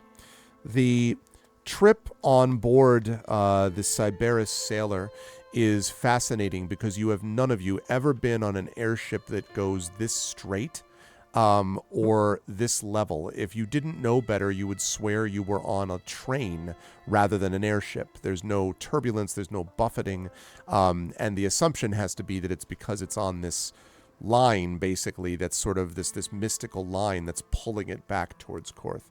But once you are high enough up, it's sort of, and it really does go, like, it doesn't bank or turn, it kind of goes up and then over. So as it lifts up, it gets to a certain point where Afira says that she's now ready to teleport the people who want to go. Now, Sol Ring needs to go with you, he says, because he has to be one of the people to report to the Institute of 12. But as far as anybody else, you could very easily send Mother Johanna. You could send Sky Blue. You could easily send those folks back to Salvation, and they would probably be happy to go if they wish, although Sky Blue is also, like, you know, sort of two minds about it, because she also wouldn't mind going with her dear friend Sol Ring and trying to find out more about, you know, the whereabouts of her father. And then there is a possibility you could send Garena as well, although Garena is very much like, I want to see the cool tech and go see the Institute of 12. So if it were up to just what the people want, Mother Johanna would want to go back to Salvation. Maybe the Sky Blue is kind of mixed. You might have to talk to her either way about what you want to do. And then the others would want to stay. But it's up to you all, of course, about who you actually want sent back to Salvation and who not. I mean, I'd ask Sky Blue, but as far as we can tell, you're still linked with the Draconic Prophecy, and we've not yet found your father, and they were obviously still after you. I'd feel better personally if you stayed with us, but of course, you are your own free agent. Sky Blue says, well, I do want to come with you. I'd rather do it anyway, just to... And she kind of... They don't need me back at Salvation, not right now. You should send the mother back, though. She's needed. And, you know, whether you want to send anyone else. And she kind of... Her eyes flicker to Rowan and then to Garena. And then back to Rowan. And, you know, because clearly it's not like Rowan was, like, you know, keeping a secret of it. Fan. Yeah. Salvation could use a really good mechanic person like Garena. And I think it might be a better idea to do that. I think Sol Ring will have all the information from the forge that is necessary. Good point. Okay. I was going to disagree with you until you brought that up. It's true. While Garena has the enthusiasm and the energy that the people of Salvation need, and the Council of 12 does not. I understand she would rather learn about tech that they're probably not going to want to talk to her about. But in an effort to make this a easier trip, she should probably go back with Mother Johanna.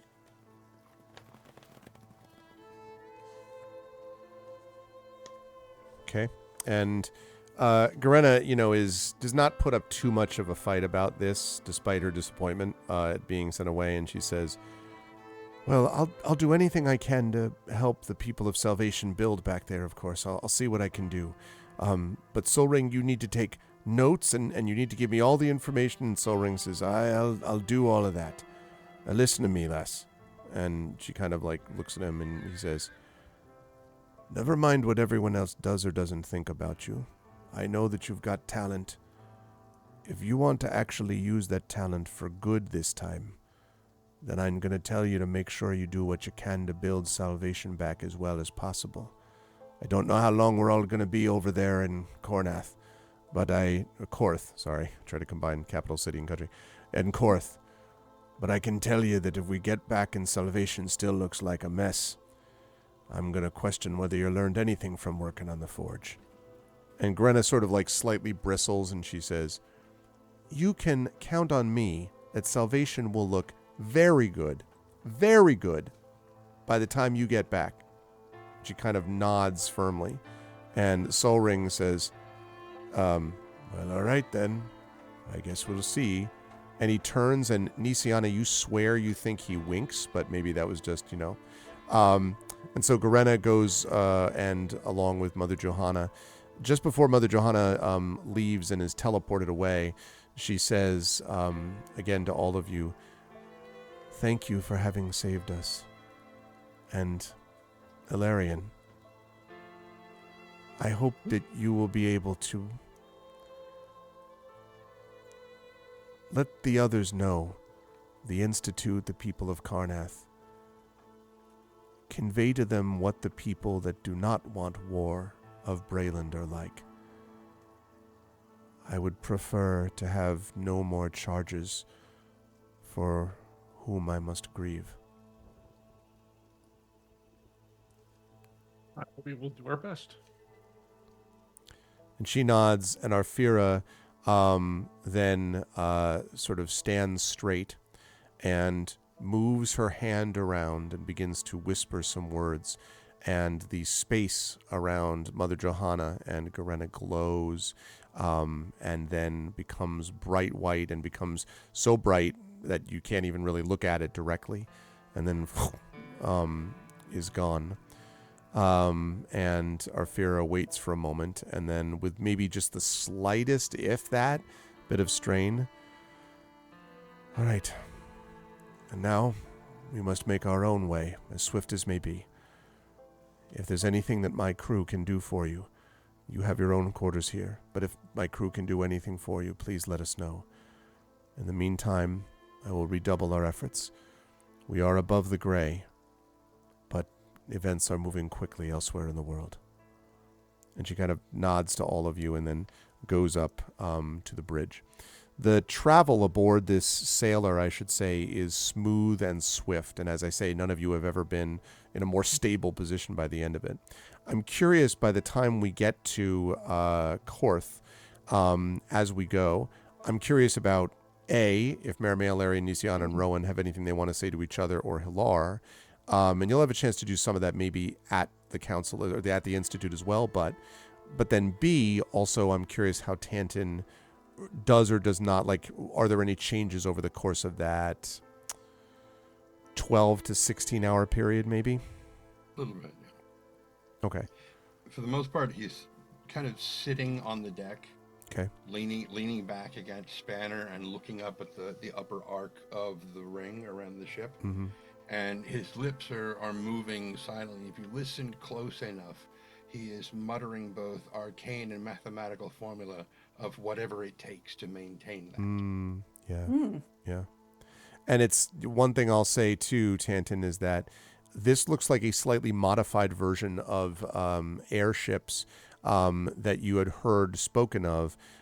You may have been on a Lorander airship before, but No, but he saw one. He saw one, okay.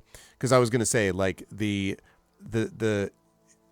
stability of it is just like it sort of almost defies description. And the sort of sail ships, the one thing that Karnath towards the end of the war had wanted to do some work on, at least so the historians claim, was to be able to make ships quick enough that they could deliver extraordinarily destructive weapons to the enemy before the enemy could do something about it.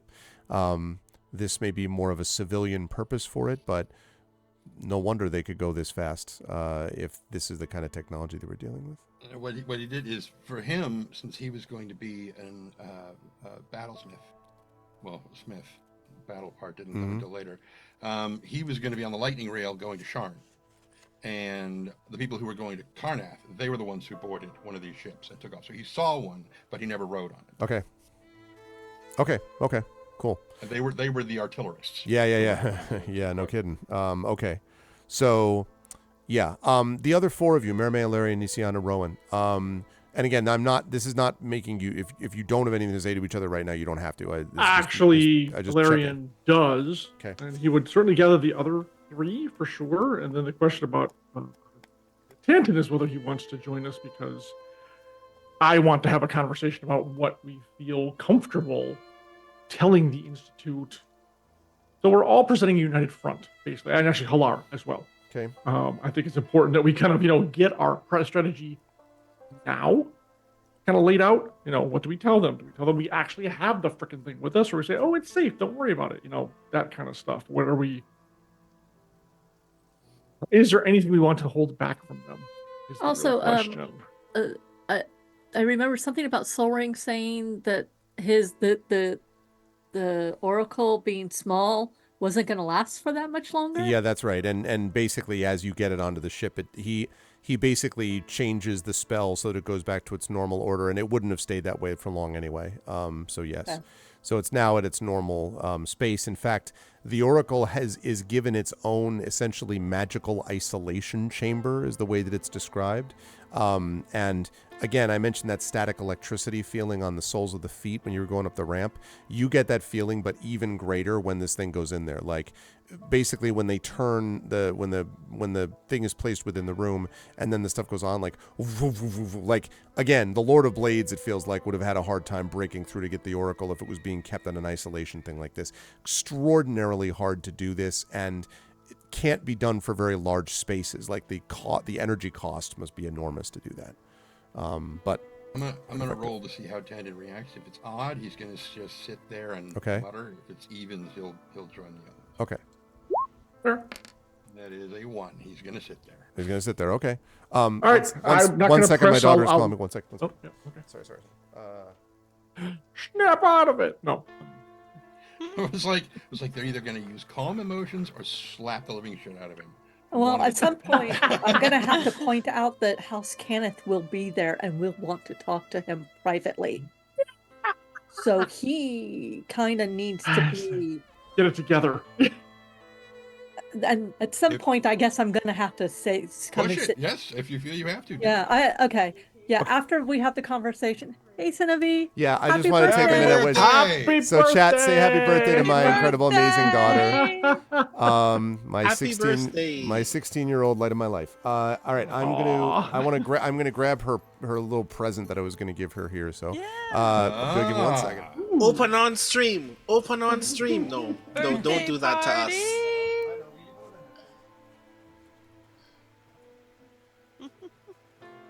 Jumping out the windows if she doesn't. Quick, Sanavine, you have 2 minutes to become GM. How's everything gonna be okay? Just say the words "rocks fall, everyone dies." Just say that real quick. Wait, that's wrong. Legendary gifts. All the enemies die. You won the campaign. Thank you. Yeah, that's the right words. Yes. Okay, she definitely knows how to GM. Absolutely. To be clear, my wonderful daughter has not taken over control this far. I believe, Arv, it's your daughter's birthday. It's my daughter's birthday, so... Campaign over. Yeah, so victorious. So I am giving my daughter, for her birthday, the Pierre the Penguin Woobles crochet kit. Now, my daughter already has learned to crochet, so this is technically...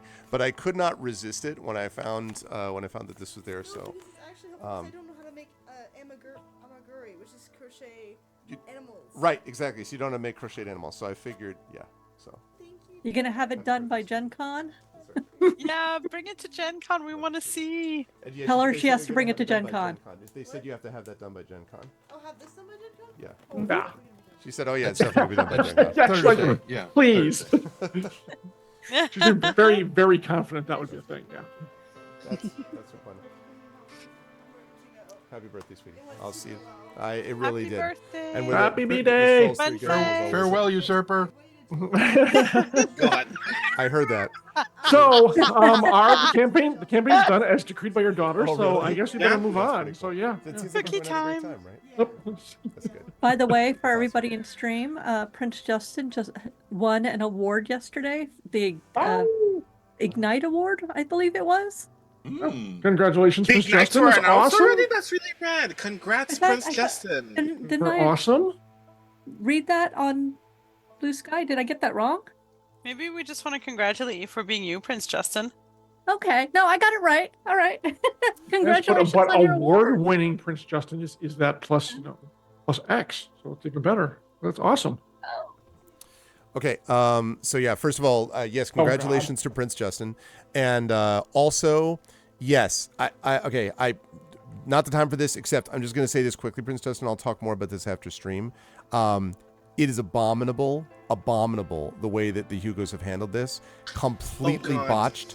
It is one of many examples why the Hugos has been broken for a while and needs to be fixed. I'm sorry, and the idea that Prince Justin would be not. That Prince Justin would not be eligible as fan writer is the biggest joke that you can imagine. I don't care what the rules are. I got a lot of the well actually vibes today from people who are like, well, you see, it's because it's owned by I don't give a goddamn who it's owned by. The most significant award in science fiction and fantasy should not be at the whims of stupid incompetence or just straight up rigged balloting. It's just straight up what it is. So I am very sorry that you've had to deal with it. I just want you to know that and I think I speak for everybody here, all of the authors here in particular and editors, we know the value that you have to this field. We know the value of the people that were left off and supposedly ineligible on that ballot, and it's abominable, and I hope it leads to change. And I'm sorry that happened, and you would win my award, all right? Don't mince words. How do you really feel? I that pissed me off. Like anyway, I won't get into it any further about the location of the world kind of begin with. Anyway, and never mind. I was really angry to see that. So yes, ridiculous. But regardless, congratulations on the Ignite and all that stuff. So congratulations also, by the way, to the BSFA long list folks too, because I saw that was going out there. And they apparently are running something competently, so that's nice. Including, which I think will be of great delight to Jennifer Brozak, Woolet Talabi is nominated for 5 categories, I think. Yes. Well, oh my God, I'm so pleased. Yeah. Yep. And a lot of short stories, a non-fiction thing, a novel thing. It's rad. I'm still savoring his novel because I don't want to finish it. And multiple and also multiple for the BSFA, multiple Athos Arts, if I can speak for one of my publishers, like multiple Athos Arts nominations too for Pluralities and Rosalind's Sisters and Embroidered Worlds and all that. So congratulations to Athos as well for being longlisted. That's good stuff. So sorry folks for the disruption. There was just a bunch of things going on. Okay. So right. So other than the fever dream of, the campaign's over, which is not true. Now we return to the reality of the situation. Okay, so yes, you were talking, I think, John, to Ilarion. So basically, and they don't try to, pressure. Actually, I do want to say one thing to Mia Tantan before you start. Okay. I will actually go and sit next to him, and I will say, your house will be there, and they will want to talk to you, probably alone. He's still muttering, but he stops for a moment, and it's probably Baron Jorlath. Probably. I just wanted to put that thought in your head while we're doing this. He's not a nice man.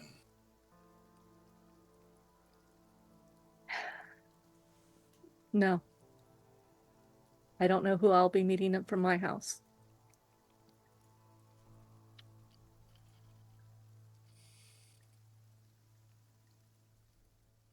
And then I will get up.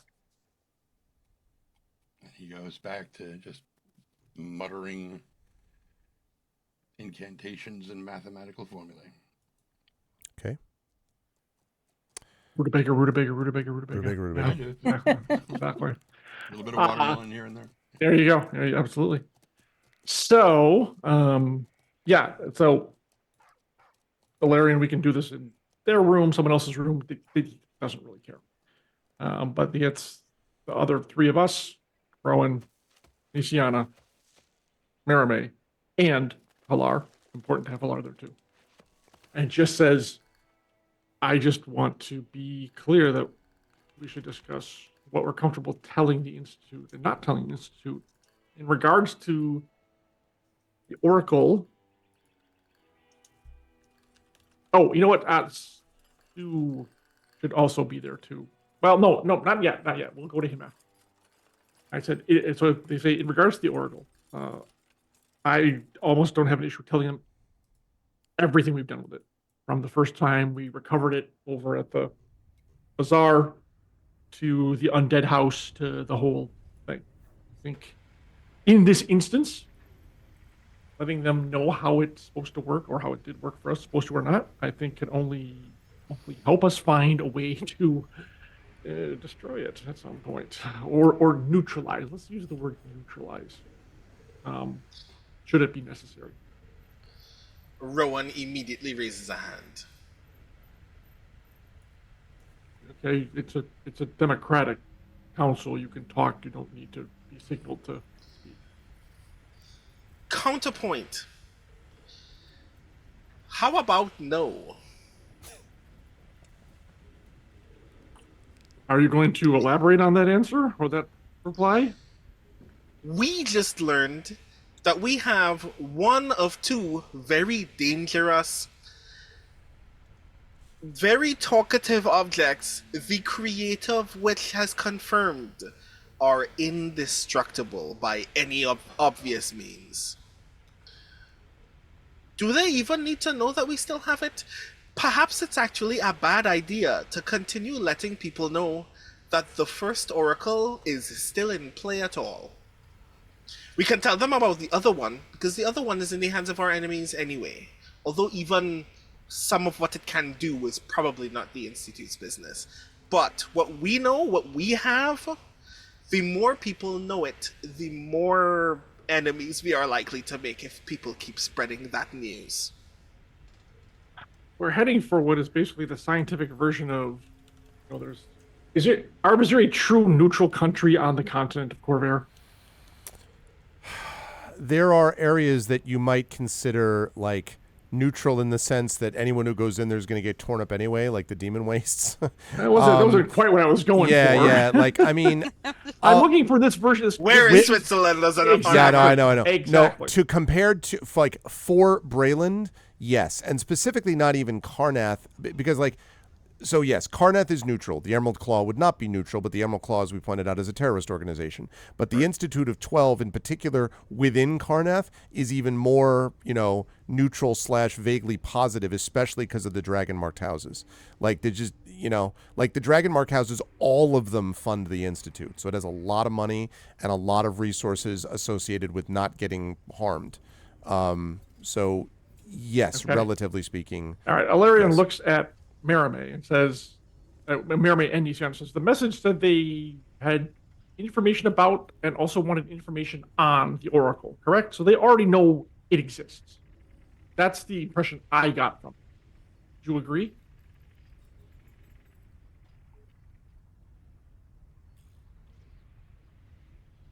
It's a big Oracle and it's back to its full size. Like, have they not seen it? Like, do they not know? And Arv, I'm asking you to, like, are they not aware that we have the Oracle? Have they not seen it at all? The Institute doesn't. Well, no. It seems likely that the Institute probably figures that you possess the Oracle of War. Because Sol Ring, remember, is the creator of the Oracle of War, and the Institute has like great respect for / knowledge of Sol Ring. So. They probably do. Again, the Institute, to specify, not Karnath proper. So it's the Institute that's calling you in, not Karnath. So. Yeah, I feel, and I say this, thank you, Arv. I say this to Ilarion. I feel like Sol Ring has probably discussed its inner workings with everyone on the bridge by now. He was so excited to tell us about the Oracle of Bones. So the simple fact is, this is way, way over our heads, and we need help. We cannot. Are we going to carry this around and just run around the continent being chased by everyone until we all die? No, and this is directly at Rowan, by the way. We have to get some help with this. We have to enlist allies. We cannot keep shouldering this burden ourselves until the Lord of Blades turns us into mincemeat. I perfectly understand where you're coming from, friend. Friends are ideal at this moment.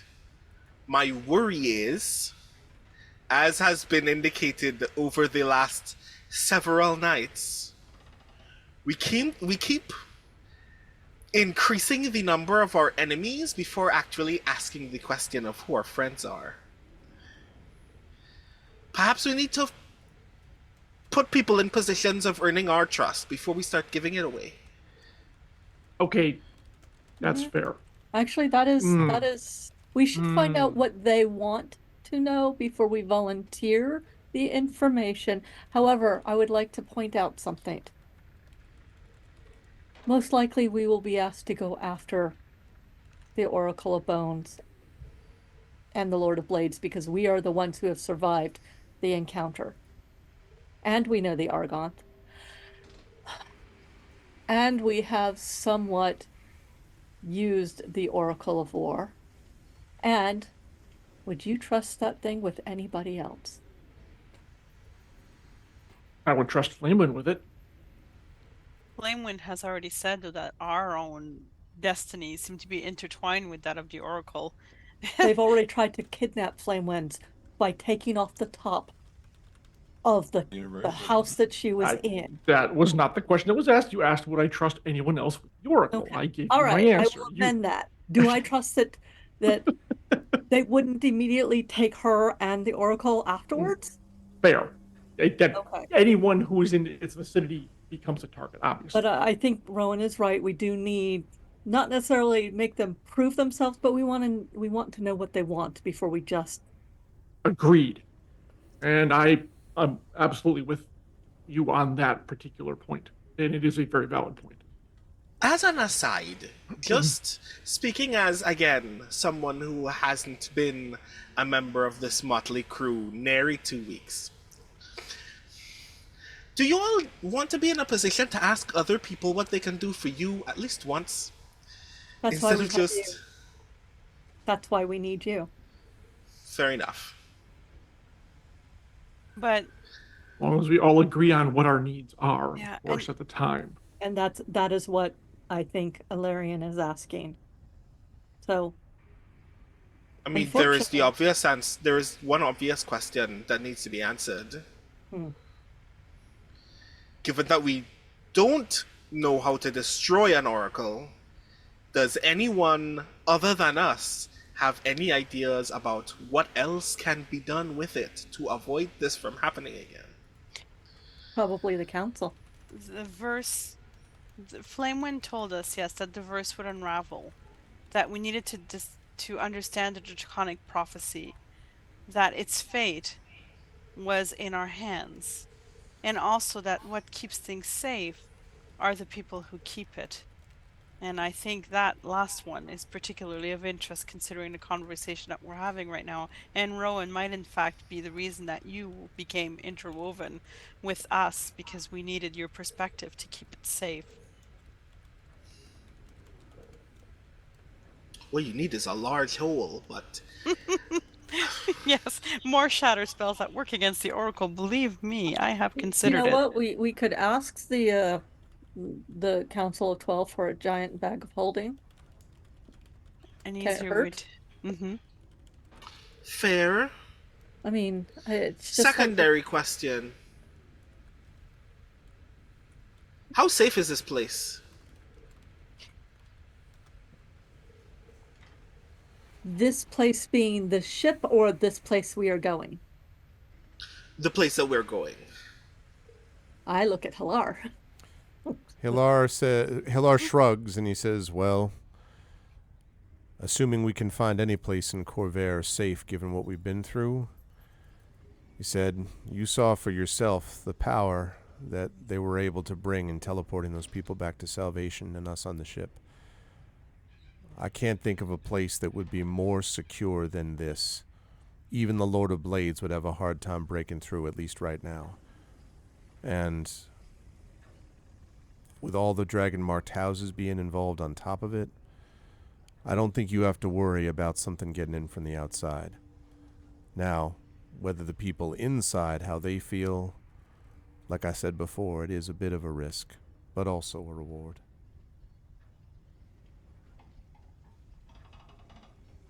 If one of the things that we can get from them is the security of the oracle we have, that would be ideal.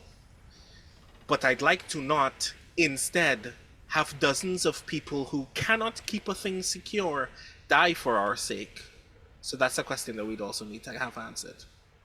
And Halar nods. He says, I think that's fair enough.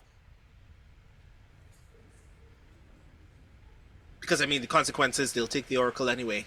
And then people will be dead. So maybe not ideal. Right.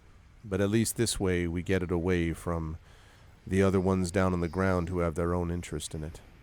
It's certainly not in their interest to have the Oracle fall into the hands of other people that could use it against them. At least the Institute of 12 is going to be interested in it to study it on a magical basis, but not interested in it to wage war against anybody else who they do it for. They've got funding, remember, from all the nations. Mm-hmm.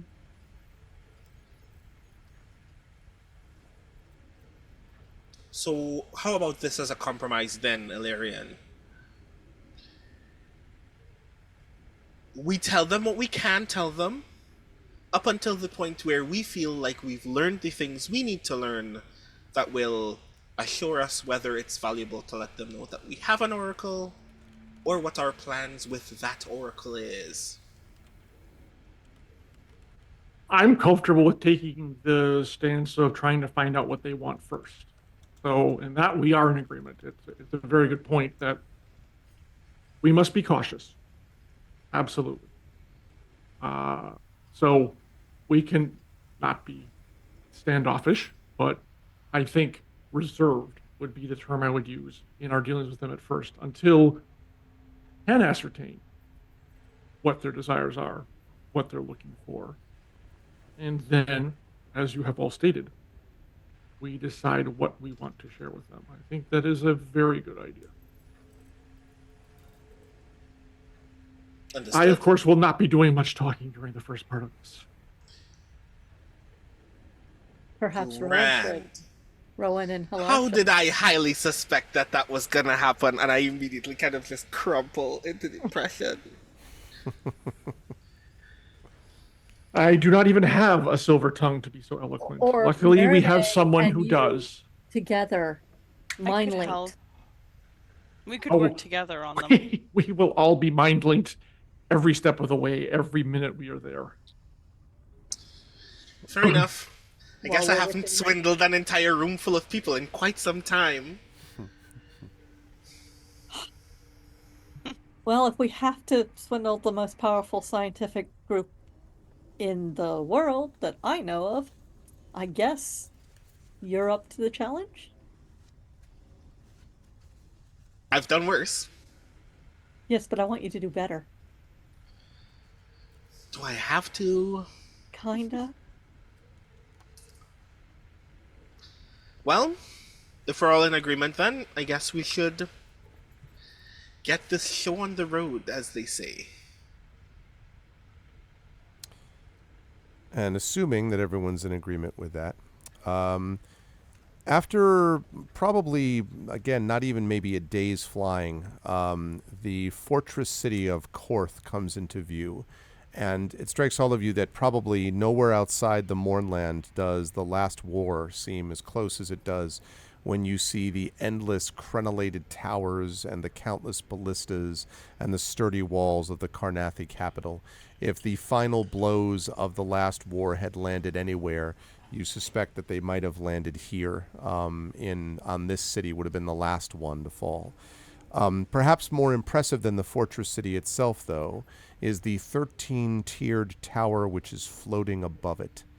Gleaming and imposing with arcs of lightning sizzling across and around it, the Tower of the 12, as it is known, is a wondrous display of the dragon-marked house's power and longevity.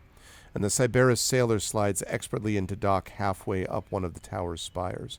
As the crew secure her, robed figures meet you at the gangplank, and they escort you to the chamber of the 12.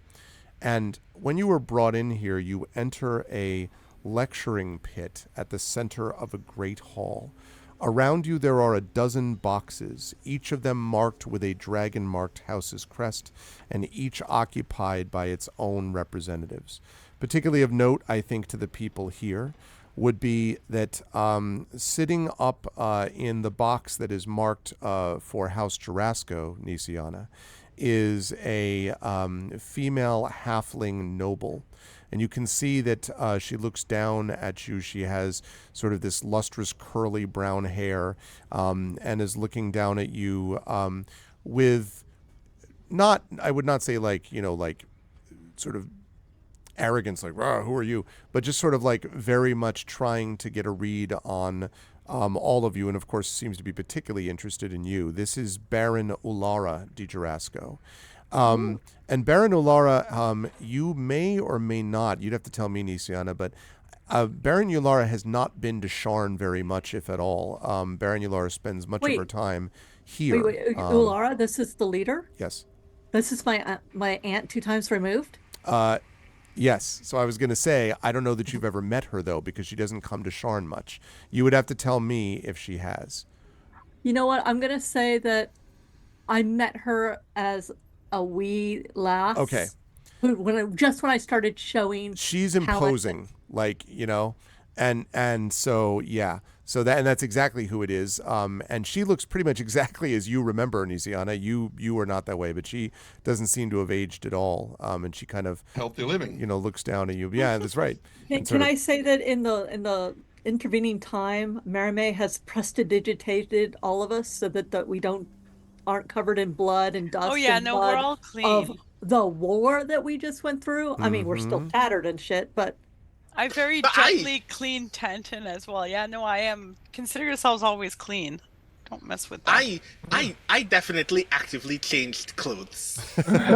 Yeah, and they have, by the way, this kind of like the clothes that they have available to offer you are these sort of kind of blue, sort of almost a indigo almost, but very light and airy clothing that seems both sort of warm but also not restrictive at all. Like it just, you feel very almost, I don't want to say the term magical, but you feel like very sort of elegant. Maybe that's the way to put it. Dressed up.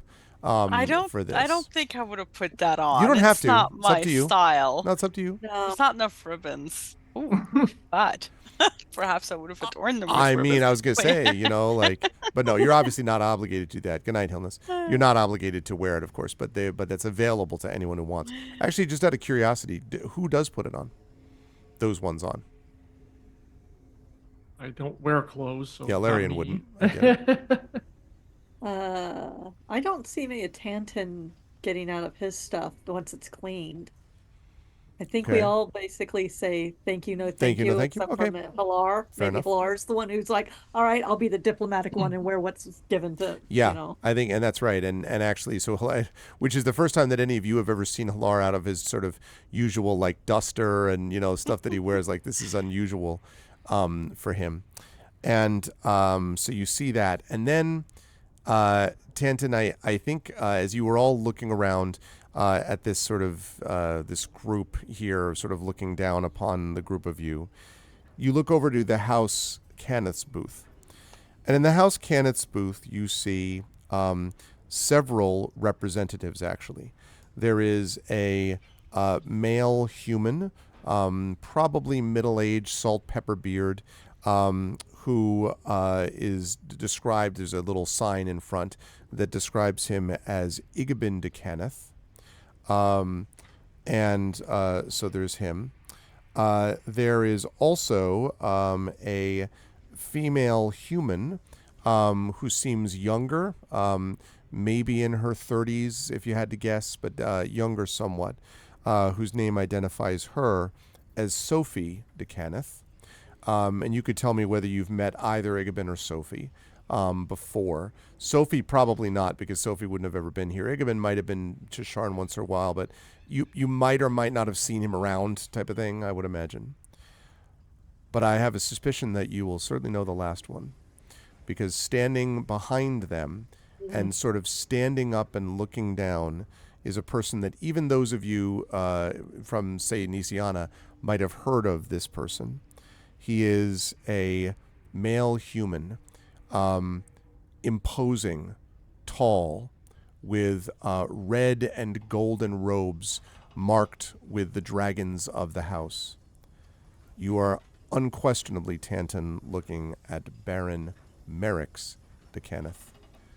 And of course, you know Merrick's exceedingly well.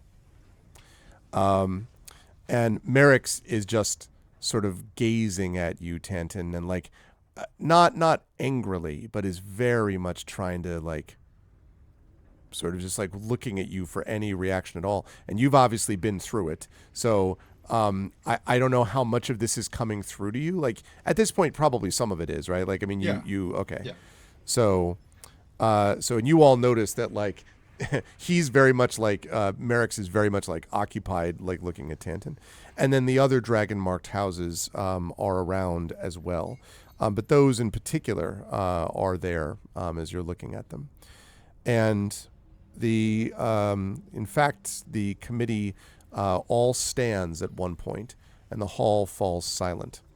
And there is just sort of a moment's pause, and then at some sort of prearranged and unheard signal, they all nod, and all of them sit, except for Baron Merrick's, who looks down. He's in sort of like the center of the houses there, and he says, "Welcome. We have been..." Oh no, I need a little bit of echo for this. It's a hall, right? A hall. "Welcome. We have been briefed on your exploits, but it is important we hear the truth of things from you directly. Please tell us who you are." And he says this like looking like dead at Tanton. "Where did you find the Oracle of War? And what can you tell us about its relationship to the Draconic prophecy?" Oh, he definitely gets right to the point.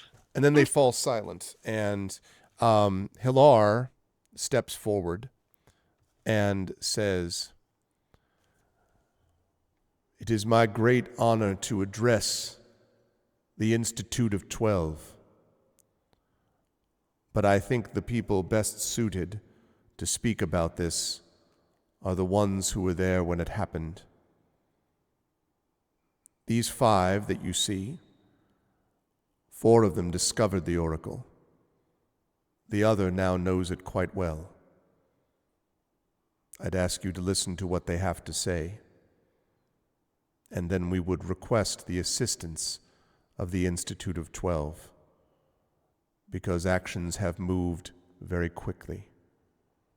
And then he takes a step back, and he sort of, at this point, any of the 5 of you could step forward to speak about what you want to say about the Oracle. And I know you had a discussion about this, so. I turn to Merime awkwardly, shrug, and step forward. And then the first thing that I'm gonna do is I would like very, very much to do a general perception check about the vibe. Well, probably a wisdom check, actually. Well, no, this is perception, yeah. I want to get a vibe for the atmosphere of this room. Okay. Like, you know how in TV legal dramas when the lawyer steps towards the jury box and is obviously looking for the most pliable person in the jury box? That's what I'm trying to do right now. Okay. And you...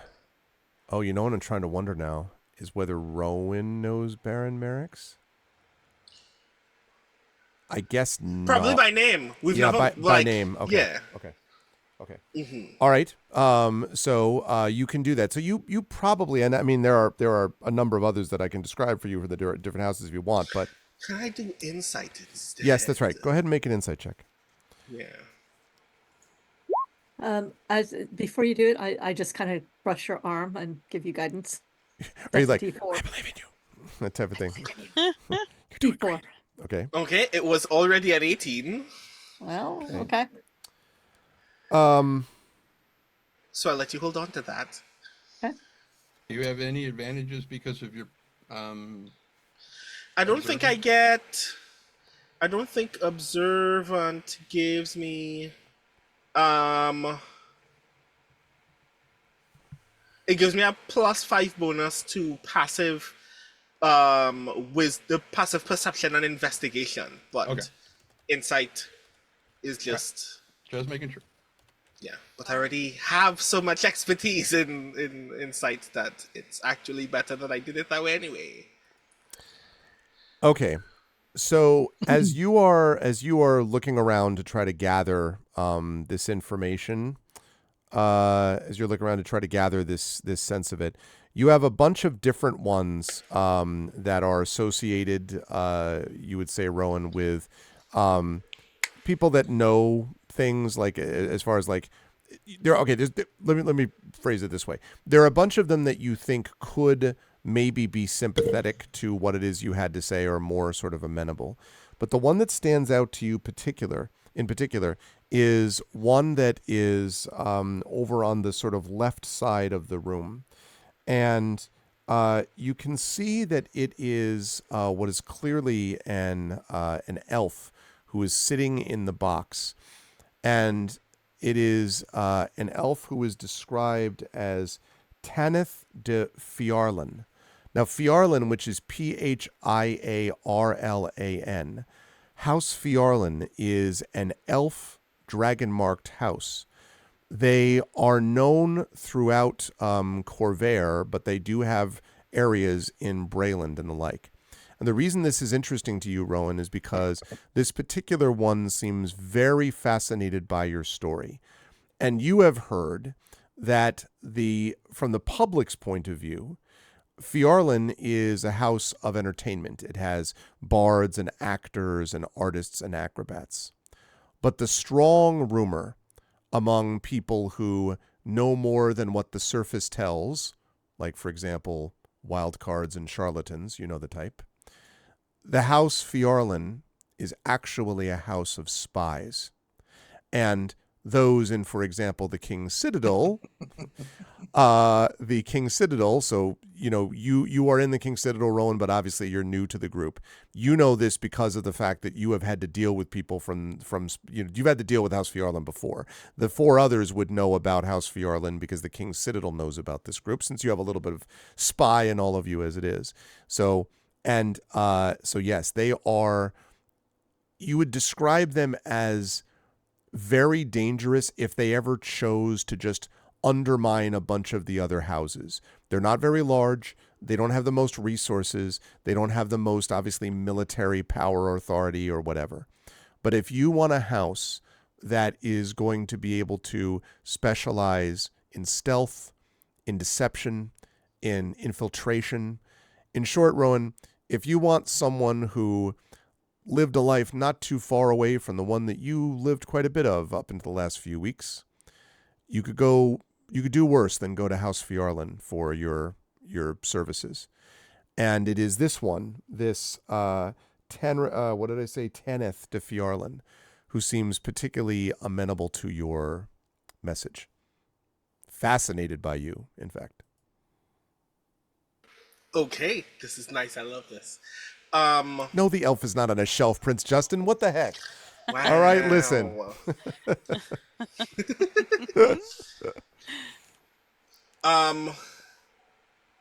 So to qualify, I changed into my fine clothes because I'm gonna do Tyrone Morrow things today. Okay. And I step forward and I say, "Esteemed friends of the Institute,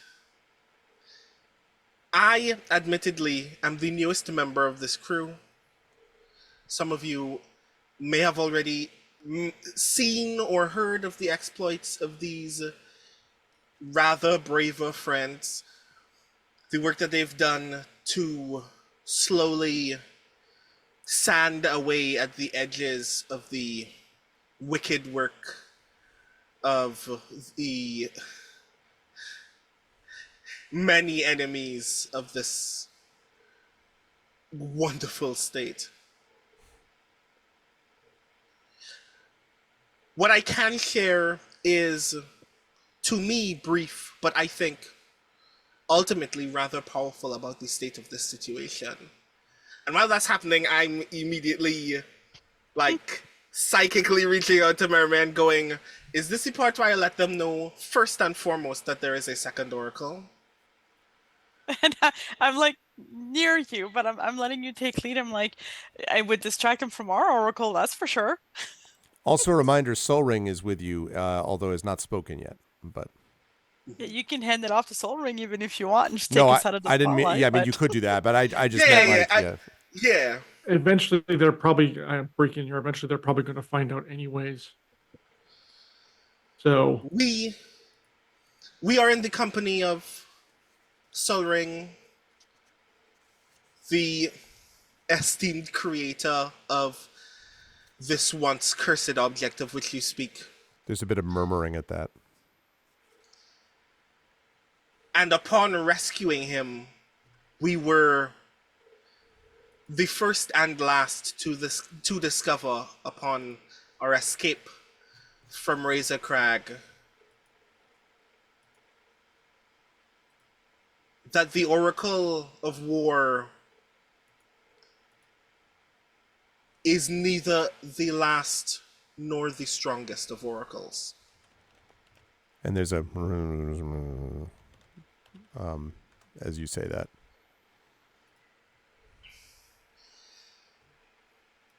Among the work that now needs to be done is, of course, finding the ways that we may secure the things that we do have while continuing to pursue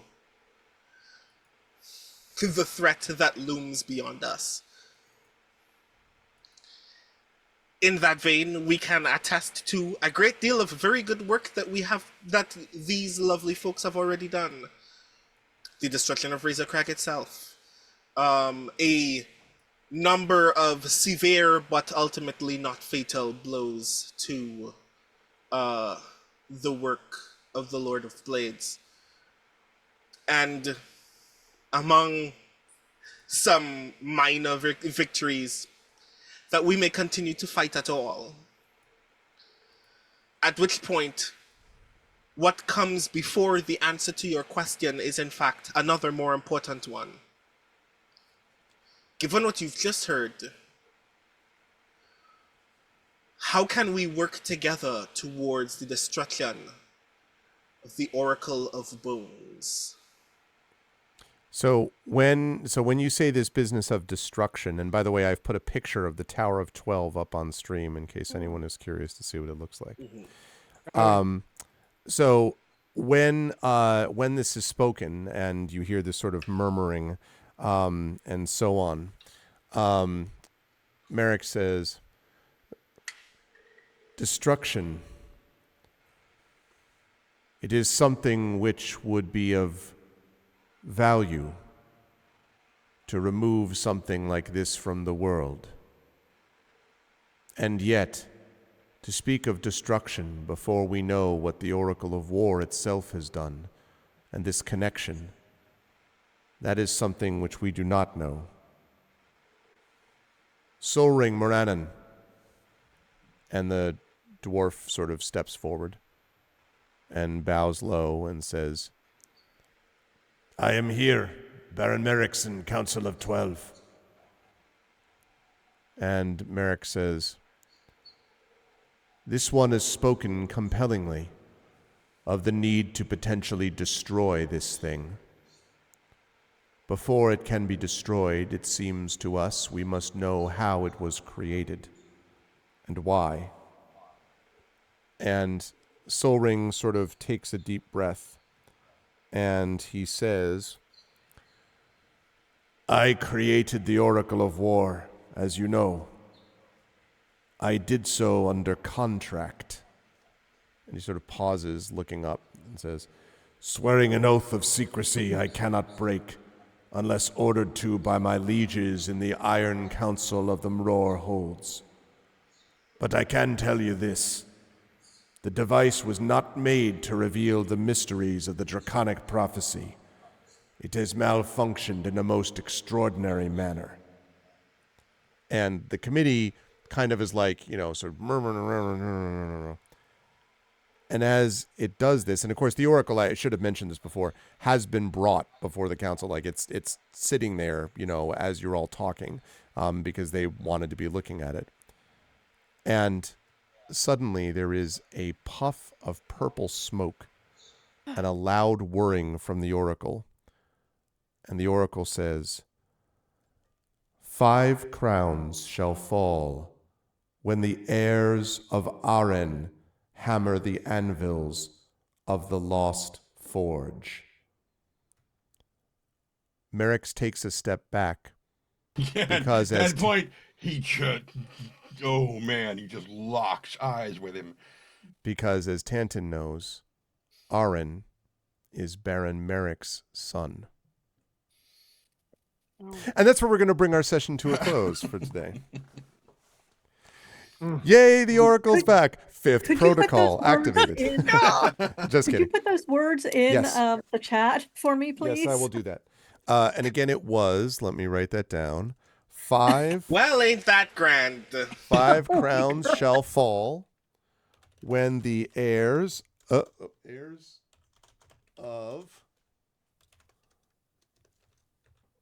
Aren hammer the anvils of the last forge.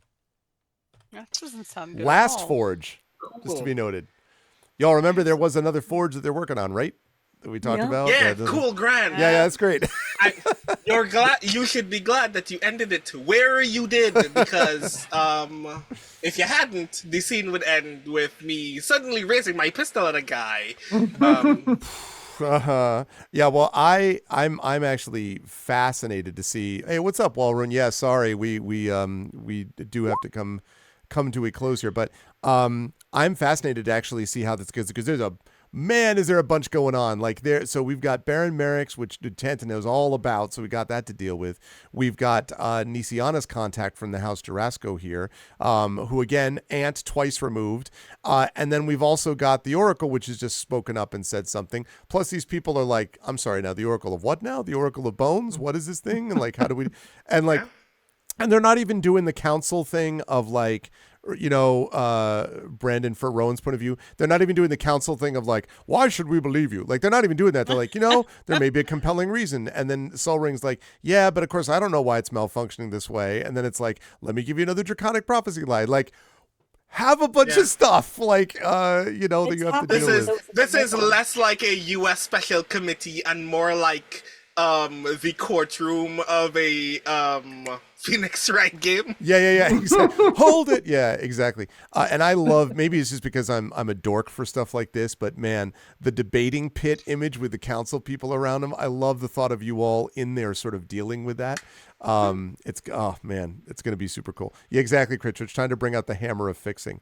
So there's a lot that this crew is going to have to deal with. And one of the things that we dealt with trauma the last time, and as we move into part 1 here of My Undying Heart, we inflict it now. Oh, sorry.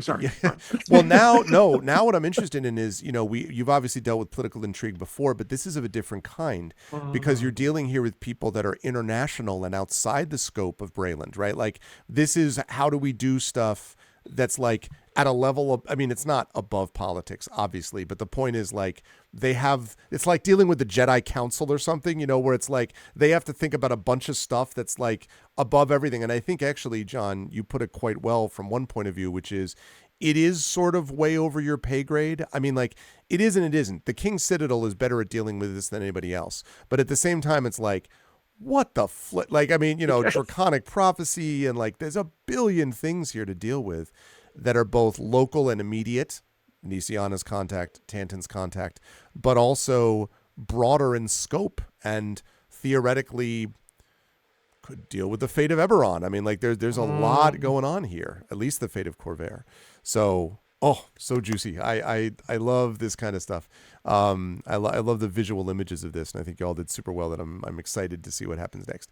I will start at the bottom right of the ziggurat. I'll start with John.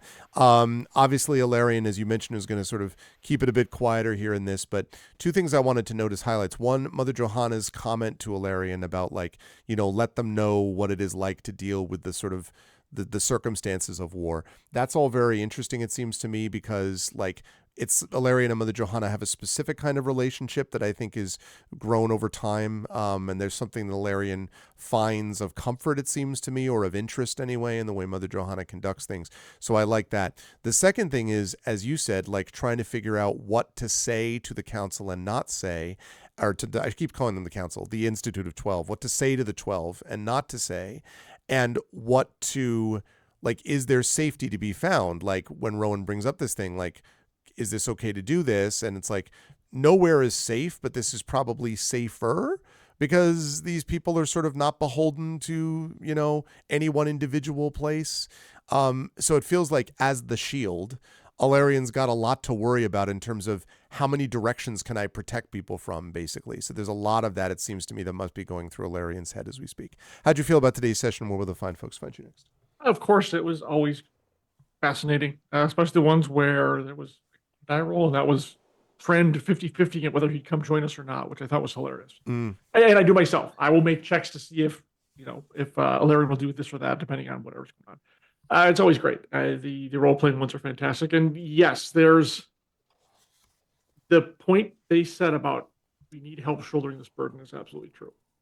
Yes, we're the King's Citadel and we're badass and this, that, and the other. We're also 5 friggin' people on a continent with entire cults and nations and enemy armies trying to come after us. So, and Ilarion and their time here is well aware of when it's time to try at least get reinforcements. Now, the conversation that we all had was great because it put them in a great mindset, and what Rowan said was absolutely true. Like, well, let's not just rush in and blah, vomit everything up there. Yeah. Being a little more cagey and taking a like Larry said, a more reserved stance, I think, was a good idea. Absolutely. But yes, it's, we just step on one hand, they agree with Rowan that we're stepping deeper and deeper into it, but there's nothing else we can do at this point. Events are going to start coming to a head. The Lord of Blades is going to start making their next move. If that thing is true and the Lord of Blades is his son, Ermagerd, that's going to be some interesting conversations. So it was fantastic. The next session is going to be even crazier. I can hardly wait. Should be great. Unfortunately, the Packers season came to an end. I know. I just saw the score. They barely lost, though. It came down to the final 30 seconds. Oh, man. And unfortunately, our field goal kicker missed a field goal that would have tied it and sent it into overtime at least. So that was a little disappointing, but great season. They're going to be amazing next year. It's going to be unreal. So this was a blast. Can't wait for the next one. And I don't mind hanging back at times and watching the others do their thing, because there are things Larry's good at. There's things they know they're not good at. And if the time comes where they have to speak, well, we'll see what happens. But can't wait for the next session. It's going to be good stuff. Thank you, John. Good work tonight. And moving on up the line, Jen, there's going to be some interesting times coming for Nishihana also, because of course that's exactly right. The fact that you have now seen this person when you were like, wait, is that the person? I'm like, with the two twice removed, like, so that's going to lead to some very interesting things. I mean, you will have to tell me a little bit about what only you can know, the sort of feelings that you had towards this person. But the fact that you would have seen her when you were very young, she is kind of this legendary figure a little bit. And so whatever interactions you have with her, I think are going to be very interesting. Beyond that, there's also the question of, this has all gotten way more complicated, right? And so there's and by the way, I should note to everybody, also people watching in chat, we're at level 11 now. So these are people who are entering into tier 3 level of characters. And in a tier 3 character group, at that point, you're dealing with big nation sweeping stuff, right? And it's not surprising then that the situation and circumstances have grown more complicated, but these folks have also grown with it and will be able to, I think, can handle it. We will see if that's true. But so Jen, Nishihana's got a lot to deal with and think about there, I guess. And also at the beginning had to think about dealing with Tantan's trauma. And so there's the question of Tantan's trauma. There's the question of how to sort of hold and heal the group together. And then there's also the, oh my God, now I'm in the middle of this thing and I know this person as well. So what were your feelings about today? What did you think about today, and where will the fine folks find you next?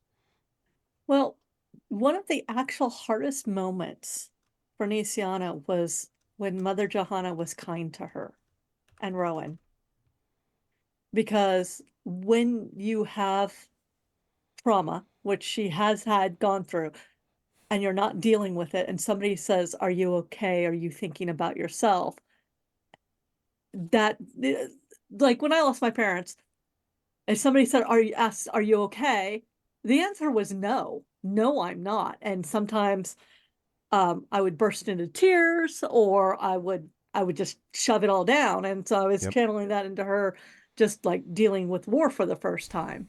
Um, so I thought that was, she has a different perspective on Mother Johanna before, but she also still is absolutely certain that Mother Johanna was put in her path because all things serve Eberron, Mm-hmm. and we are where we need to be, doing what we need to do.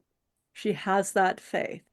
Now, how they've gone about it, she still feels a little guilty playing the whole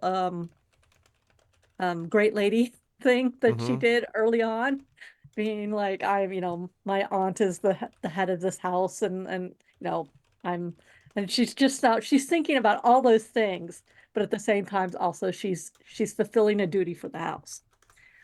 As for Tanton, she's worried because he has a temper on him, and he's angry, and he's grieving, and I'm not sure what's going to happen. So there's a lot there, and she's leaning on her sister um to just, just be her rock. um it was a quiet pathos. Now, at the same time, also on the ship, she would have been up, as she could have, she would have been up on the bridge to watch, because that stuff fascinates her, Mm. and she wants to keep the joy of life. She's not dealing with her trauma right now. She's not gonna. At some point, maybe when all this is done, or she's dead, one or the other, yeah, she'll deal with it. But for now, she is thinking very hard of what she's going to tell her house, especially her role within the house, which is the house agent. So, uh, yeah, that's where I'm doing. But where you will see, I don't know when we're going to play next. We haven't set those dates, but for those of you who like the Buffy RPG, I am playing in a limited mini series called the Broken Hearts Club. It will start on February 13th on the Shadows of Nox RPG, a Twitch channel, and will run for 5 nights. And if you want a sneak peek, we created a mixtape. It's set in 2005, after Sunnydale has become a crater. And it's in the same area, just across the freeway. So if you want to know some of the music that the main characters are all playing, I'm playing the psychic of the group, who just sort of knows things. She just came into it. She doesn't know anything. She doesn't know what she's doing. And things are very weird right now. So you guys might enjoy this. It's like a little mini series of playing teenagers in danger in the Buffy universe, trying to solve a big bad. So there's that. And the other thing is, again, my passion project. I don't send out very much email until it actually goes live. So if you just want to be told when this will go live, this is where you sign up for it. And if you want snail mail, real snail mail for a year from me personally, this is how you get it. So that's what I've got. I do hope we are gonna play soon again, because oh my god. Yeah, I've listened. I'm very pleased with how the campaign is rolling along. So I second your feeling. But thank you, Jen. Good stuff, as always. Brandon, Rowan got the chance to, first of all, speak for the group. And one of the things I thought was interesting here was, I felt, and I don't know how you feel about this, that during the conversation you had on the ship, the feeling was, as you were sort of bringing these things up, there was a moment where you said something to the effect of, like, wait, counterpoint, I don't know, what about this? What about this? And you're going through things, and you and Alarian are going back and forth. And at one point you said something relating to what, like, who was going to be able to speak for the group in a particular way. And Nisiana's response was, well, that's what we have you for. That's why we need you, I think was the specific term. And the thing I thought was interesting about that was that your response, Rowan's response to that was fair enough, which was an interesting, almost, how do I put this? An acceptance, right? Like, I mean, yes, on one hand, you're like, oh man, I'm going to have to do this and blah, blah, blah, blah. But there was also an acceptance of, like, the group clearly feels that Rowan is a huge part of what they're doing in specific ways that the others don't have, right? Like, each of you bring unique things to the table, and Rowan's ability to bring unique stuff to the table in regards to how he deals with other people, even if Rowan imagines that as, how do I swindle a whole room, which is the way that you phrased it at the end. That's very interesting to me, that there was almost a little bit of a slight shift in the relationship between Rowan and the rest of the group relative to Rowan's acceptance of his position within it, if that makes any sense. Again, that may not be accurate, and you can feel free to correct me, but I just noticed that a little bit, in addition to the fact that you were also like, what about, who are we, maybe we shouldn't tell them about the Oracle, like, can we trust these people? So it just felt very much like the point counterpoint stuff was not coming from we are stretched to the breaking point, I'm really pissed off at everybody here that, could have been there, but was rather coming from we have to strategize to do this, we are over our heads. Are these the people that we know are over, like, are these the people to tell that we are over our heads or not? And that conversation sort of created or engendered a bit of a shift between you and the rest of the group, it seemed to me, which I thought was really cool. I don't know if you felt that was true as well, but you tell me, what did you think about today's session, and where will the folks find you next? Mm-hmm. So that was a very interesting observation for Rowan, and I do think that there is a kind of, like, discovery that was also happening for Nisiana there as well, in saying that was a thing that Nisiana knew that was true, but was also confirming, hey, are you actually going to be helpful here or not? Yeah.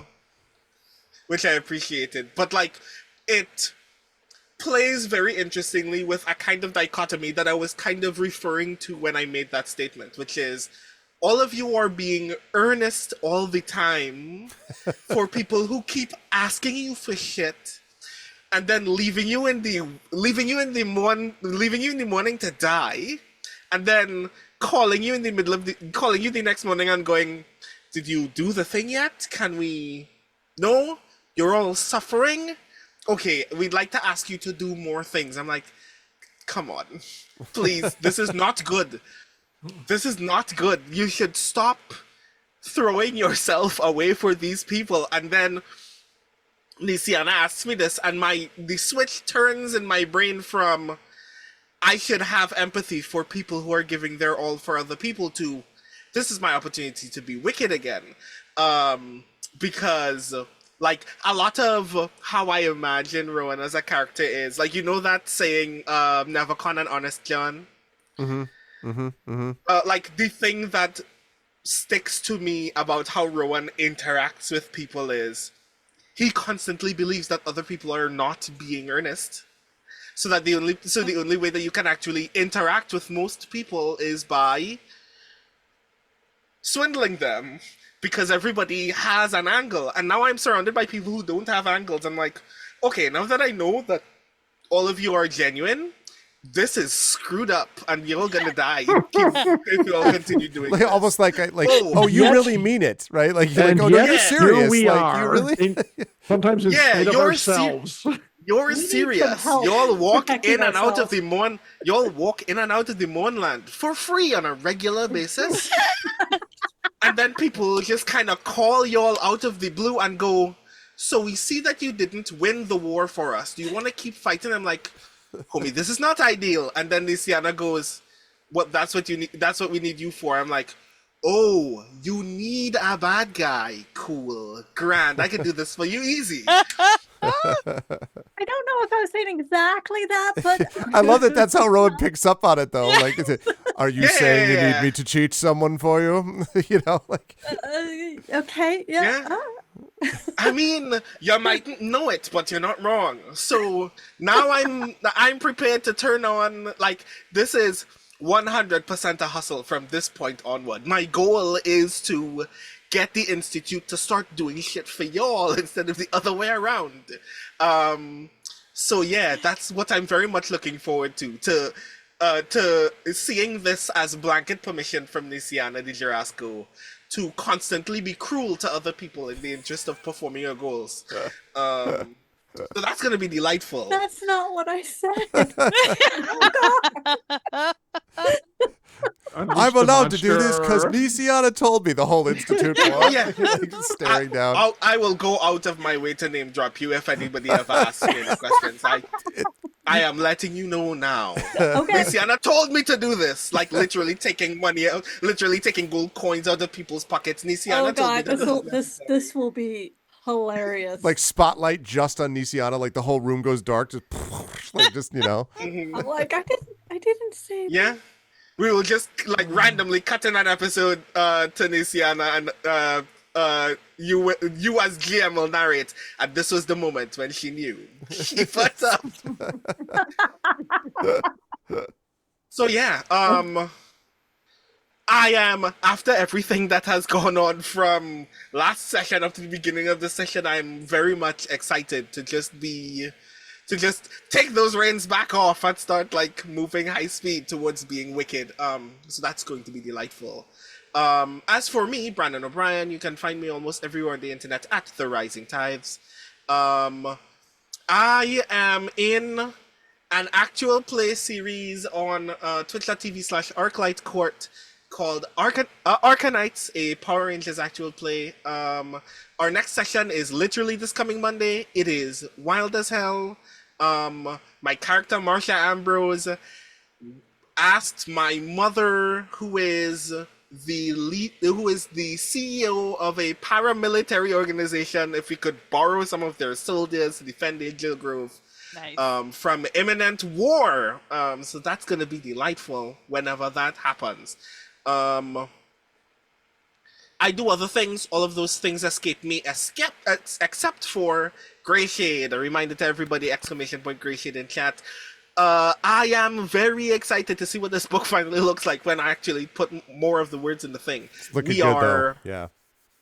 We are this close to actually, and I'll just let you all know right now because I know that some of y'all will be excited to do the thing. At some point, very, very soon, we are gonna be open for playtesting. When that happens, we would like for people to look at the thing and go, hey, this is bad. Please fix it. So we can fix it because we trust you. I don't know about bad. This needs adjustment. No. Hey, this is awful. What do you think? No. But what I mean, of course, I'm very excited for people to finally get a look at some of the early some of the early stuff that we have mechanically for the game, so they can run it, so they can tell us what it looks like when they read it, so they can share their feelings, so we can get better at the final product, because we really want that to happen as soon as possible. So yes, please, if you are not supporting Grey Shade already, you should. And if you have friends who haven't read the books yet, you should fix that for those friends, because the books are rad. So yeah, that's me. Thank you. I'm honored. Good stuff as always, Brandon. Marie, really interesting stuff out of Merame as well.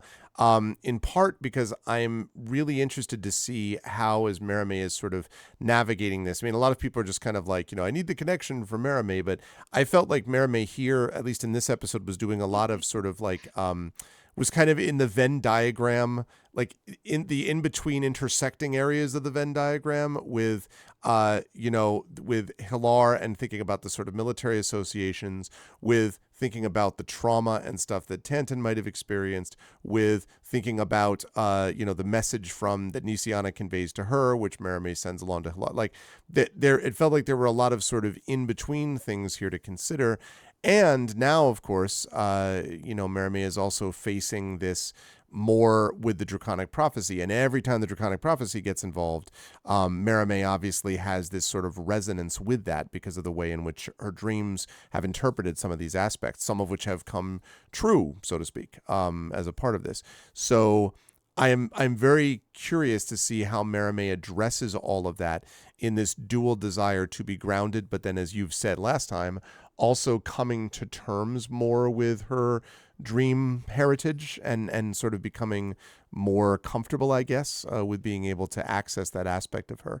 So both of those things happen more when you got more Draconic Prophecy stuff going on. So how did you feel about today's session yourself, and where will the fine folks find you next? I had a lot of fun, of course. This was great. It was good to see like everyone's role play as always. Um, it's interesting because when I built Merime, I wanted to do a bard who was both melee, so it was a bit different, and also one who wasn't necessarily the face. Like she can talk and she can win you over. That's not a problem, but she tends to be okay Yeah. keeping an eye out, Yeah. like doing that. And I thought so that comes into play and it's interesting. She enjoyed Rowan's performance before the Institute. She was ready to step in and help, but he was doing a great job and she was having fun. She enjoyed the little, chat they had together, so that was good. And she also, while on the ship, was busy composing some songs about the Brailish soldiers. So she is, remembering those little Yeah. moments, those little details. Yeah. And yeah, no, it was good. It was a fun session. Thank you so much. I enjoyed it. I'm curious to see where it'll go, and I'm curious to see where Merime will go as well, and where she'll go from here, from someone who really wanted to keep away from the visions to someone who's slowly getting more closer to her heritage, simply to be able to save her people, her friends, and her sister, and yeah. So it'll be interesting. I'm really, really curious to see where it'll go. I'm sure I'll be fine. Oh Just- yeah, I mean, no problem. You're But, right, tangent's gonna be great. There's no problem there. yeah, sure. Yeah. Yeah. Just a hiccup, just slight hiccup. He'll be good. She Yeah. has faith in her friends. And their trauma, but she's there. She's willing. She's playing soft. If he liked her music, which I don't actually know if Tanton ever showed any interest in any of it, she would have gently been playing music in the background to his mutterings, perhaps in time with his mutterings. Mutterings accompanied by music. Is good. And the song "The Artificer's Mutterings" went to the top of the charts. Yeah, it's very, very popular. Oh man, that's funny. So next, I'm looking forward to being back here. You can also find me on February the 15th at 7 p.m. Eastern. I will be on a reading series called Strong Women, Strange Worlds. Should be a lot of fun. It's like a quick read, so I'm doing an 8-minute read of Oathbreaker. I will have a gift for everyone who comes, as will a lot of the authors there. Nice. There are going to be 6 of us. I know one of them, Arlene Marks, who is an amazing author and quite a lot of fun as well. So hopefully I will see you there. It should be a fun event. I'm looking forward to it. I am planning treats and surprises. That's good. Is that, did you said on, like, live online? Where? Yeah, I will share it, and I believe you can watch it. You can sign up. Like right now, they only have, they have the pre-registration for upcoming events. Okay. And then I think it's streamed straight to YouTube. Okay, cool. So I think it should be pretty easy to watch and enjoy. Or if not, it's like in a Zoom webinar. Anyways, go register. It'll be fun. Come hang out. Okay, very Put cool. little heart emojis wherever there are heart emojis available. Do that. Very, very cool. Thank you, Marie. Good stuff as always. And last but certainly not least, so Tren, Tanton spent a lot of this one, Sir not appearing in this picture. There's a lot of, like, Tanton was sort of checked out because of what he was dealing with. But I was really, this is why I was wondering. I was like, this is great stuff, but I really hope he's recovered enough to have a reaction by the time we get to the end. Because I knew when we started getting this stuff with, like, Merrick's, and I was like, Aaron, I was just waiting. You always think, you're like, this was delicious. Like, that was delicious for me. I'm like, I cannot wait to see where you're like, God damn it. Like, because I could almost tell you were just like, it's him, isn't it? It's Merrick. Yeah, that's great. That's great. And so that was worth the price of admission by itself. But also, it's portraying a victim who's dealing with that experience of trauma, which, as you described it, is like going through it and then going almost in this catatonic state and trying to come out on the other side of it, which one of the sort of people that are trying to make you feel better about it, or at least just being with you in your grief, I don't know that you could break it down to just one, but everyone in their own way was trying to give you, as Nisiana put it, space to grieve, like was giving you that, but was also with you as you went through it, which we got from Rowan, and was also sort of reaching out to kind of, give a hand. Ilar even was doing some of that. You had Mother Johanna in particular as well. So it felt like there was a great deal of that early on, and that, of course, is going to be an ongoing process as the trauma is literally processed. And then there was this, which interestingly is a reminder of some of the things that led to what that carousel was upsetting you about, right? Because the fall of Seer and the mourning happens because of the war, and it happens because of people like this who were in control of the House of Making and who were dealing with all this. So now that you've had that experience of actually seeing it, I don't know if it'll change the way Tanton imagines his own role, but it's got to do something in terms of resonating differently or I don't know, more powerfully or something with him than it would have before he had that experience. So I don't know. I'm very curious to see how the reaction happens going forward with those connections with those people that we just mentioned. So how did you feel about today's session? What are the fine folks mentioning?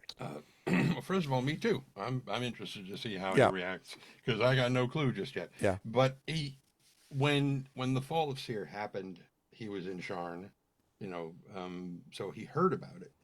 But I think I said this last time that it wasn't really. I mean, it was real. He knew people weren't lying about it. He knew it was real, but it didn't become solid for him until he was on the merry-go-round. Yeah. And I think part of, again, yeah, you can't really narrow it down to which of the people had the most impact in kind of helping him pull things back together. But he's done it before. When he first heard about it and got the reports and saw the Gazette, with the reports of it and everything. And, he basically just does what he always does. He threw himself into his work and just buried it and used that to just like almost go completely Spock, undergoing the Kolinar discipline to just shove the emotion down until he can find a way around dealing with it, and then this just burst it all back open again. And so honestly, being on the ship and being able to pull himself back into, I love that sequence. You just- looking up at the thing with the circle and murmuring phrases to you, and like as Marie was just talking about with Maramé with the music. I love that image of you looking up at that. It was cool. That's part of what allowed him to kind of not put a collar around the trauma, but to kind of leash it and push it down, because he's not dealing with it yet, but he pushed it down far enough that his logical mind can say, you shut up and wait, I have stuff to do.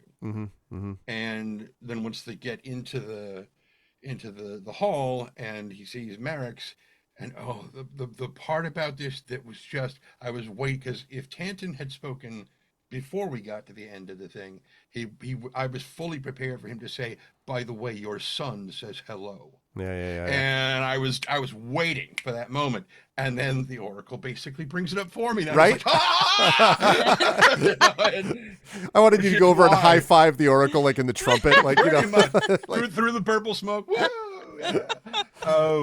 Yeah, but that's why I made sure I was like, he just locks eyes with Merrick's, like, you guys, it's your fault. Because well, pretty much everybody, maybe not House Jurasco, but pretty much everybody has at least a pinky in what's what happened. Because the last war isn't that old. We're Right. talking like a decade ago, 6 years ago. or 6 years actually specifically. Yeah. Yeah. So it's not like Well, decades ago in the time. 6 years whatever. ago is when when the morning happened. But Yeah, but the war came to an end pretty fast after that. Yeah. Because everyone's like, oh crap. But this is a recent war, like so yeah. I mean, all of us have memories of it. So it's like, Yep. Yeah. I'm just, like you said, it's just delicious. I love it. I don't know when we're playing again, but it's not soon enough. Where will people see me next? Probably here. It'll either be for more Beowulf or for more of this, but we haven't set the dates yet, so we're not entirely sure. That's right. And we will be doing that after next week. Next week is going to be very busy for yours truly, but yes, we'll be doing that, and the amazing Triffidy Mets will be helping with that as well. Great stuff, Tren. Really great stuff from the entire Infinity Beyond crew. What a pleasure to be able to DM them. And yeah, Chad, if you want to see more of this stuff, it just gets more crazy. Like, I love the idea that we're beyond salvation now, Institute of 12. It's gonna get nuts. So you'll want to be there with us. Thank you, and can we get some love for the amazing members of Infinity and Beyond? Thank you to Trent Sparks, to Marie Bilodeau, to Brandon O'Brien, to Jennifer Brozek, and to John Helfers. John, great season for the Packers, but you definitely got to feel good about that. Yep. There's next year, and next year is going to be just even more crazy. Absolutely. So, yeah. Good stuff, everybody, and King Citadel group. I will see you folks soon. Bye for now. Bye, everybody. All right. Yeah, big fan of this stuff. I mean, you all know, if you've read any of my work, or if you've watched me at all, I really like political intrigue stuff. I like political intrigue stuff too, where there is a sense that some people are trying to play it. Yeah, some people try to play political stuff for power, but there's also a degree of it which is for power for either constructive purpose or disagreement about what the right thing to do is, not because like what's the right thing to get the most power, but like whether people can agree on doing something to benefit others. And there can be disagreements about what the best way is to do that. And so there are elements of that are going to come into play, especially when you get some backstory stuff. I didn't even mention, I forgot to mention to Brandon about Tanith de Fiarlan, the whole House of Shadow stuff. I forgot to mention that too. So that was another thing that happened today. A lot going on. But that too is going to be something else that is, gonna be connected to stuff as we go forward into My Undying Heart. So this is season 4, and season 4 is when things get really crazy. So it's good stuff. Anyway, if you folks enjoyed it as much as I did, I hope you will follow the channel. I hope you will check out our YouTube with the !ArvTube. And for those of you who are watching over on YouTube, I saw a couple of comments over there. Thank you so much. Please consider subscribing to that YouTube channel, because it costs you nothing to do that, but it really helps us out. And you can get access to all of the VODs, and this is day 49. So next time is going to be day 50 of D&D with Infinity and Beyond. But as I said to everyone else, like 18 months to get 11 levels is pretty good. I'm feeling pretty good about that speed. If we end up taking 3 years to do a level 1 to 20 campaign, I'll take that. I think that's pretty good pace. So, yeah, so you can see all of those past things, plus other campaigns that we've done in this channel over on that YouTube channel. And it would be lovely if you could do that and spread the word. !ArvCord is our Discord. I know, right, Crit Twitch? !ArvCord is our Discord channel where you can hang out with the Arvanauts in between streams, and you should totally do that because they are awesome people. !ArvTreon is !ArvTweets. I'll get to the ArvTreon in a minute. !ArvTweets is my Twitter. Please follow me over there. !ArvSky is my Blue Sky. Please make sure you follow me over there as well. That would be much appreciated. And if you have not already done so, you can check out the website for this, which is arvanelleron.com. Now, financially, !ArvShop is the merchandise area. You can get stuff which reps this. It's too cold in here for me to take the shirt down. I mean, it's not cold, but it's very cold outside. So I don't want to, it is January after all. So Infinity and Beyond, you can see right there. We got the Infinity and Beyond shirt going on. Yes, so you can get lots of different swag for the channel, which supports the channel and also looks good on you. Perfect for birthday gifts and the like. So that's !ArvShop. The Patreon is !ArvTreon, which is sitting right there. That Patreon is really the financial backbone of the channel. We're really trying to build that back up. You can get some cool stuff for yourself, like character backgrounds and epic poems and stuff like that written for you, as well as move the channel towards various channel goals. So please consider supporting us there. You can also get inspirations to help our players, which is going to come into play, no doubt, with some of the future campaigns we've got going on, future sessions, both there, and you can get inspirations from subbing to the channel, where you can get those custom sub badges and emotes as well. So those things do not overlap for the most part, and both of those things are helpful if you can support us on both of them. !Icarus is my graphic novel from Athos Arts. !Library is my Tales and Tomes from the Forbidden Library. Library. That's my 5e adventure and sourcebook from Alligator Alley Entertainment. And once again, a reminder that we, on Friday the 26th, will be having a live Dungeons & Dragons event on stage in the Klein Memorial Auditorium in front of a live audience. I am very excited to be joined by the 5 players that we have there: C.S.E. Cooney, Carlos Hernandez, Zach Clay, Brandon Crilly, and Adam Petrosino in front of that audience. Doors open at 5 p.m. Eastern, and then the event itself will start at 6 p.m. Eastern. We even have some stores in the lobby that will be selling some gaming and book stuff, merchandise and everything, so you should definitely stop by for that. If you are not in the U.S. Northeast and cannot make that, you can definitely make the live stream. I'm going to be trying to live stream it on this channel, and I will also be able, of course, to stream it.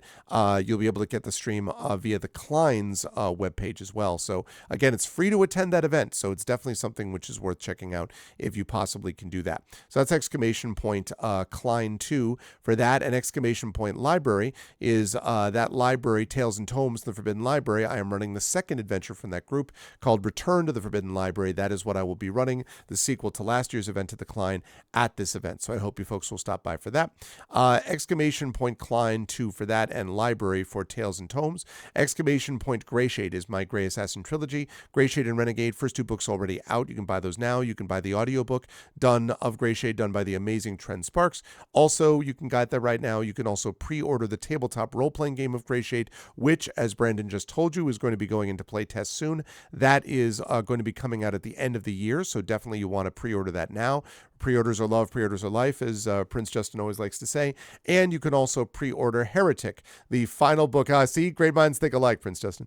Heretic, the final book in the Grey Assassin trilogy. I am working on that as we speak, and that will be available in the summer of this year. So all of that stuff is happening over using that library link. And finally, exclamation point BLM, Black Lives Matter. Important to affirm and assert the significance and importance of Black lives. Exclamation point Help Now, which is the World Health Organization page on suicide prevention. Important to reach out to others when you need help and reach out to others when they need help as well. And exclamation point Ukraine, UKRAINE, to help the fine people of Ukraine as they fight back against an illegal and illegitimate war with bravery and courage, and send the message that we will do so for others in that situation in the future. We are going to do a raid today, and so the raid is very simple. It works like this. If you are a sub, if you are not a sub, sorry, you're going to do this. The Arvanauts have landed, followed by Twitch raid.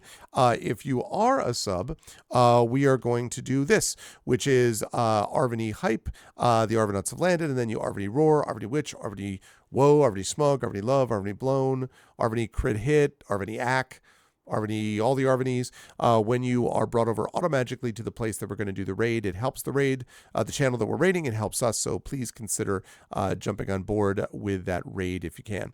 I will be off on Sunday and Monday. I will be back on Tuesday playing some Dungeon Siege, and as a reminder, we have this next game, so please get your vote in for that. I'm going to be playing that game a week from Tuesday, so you'll definitely want to get your vote in there.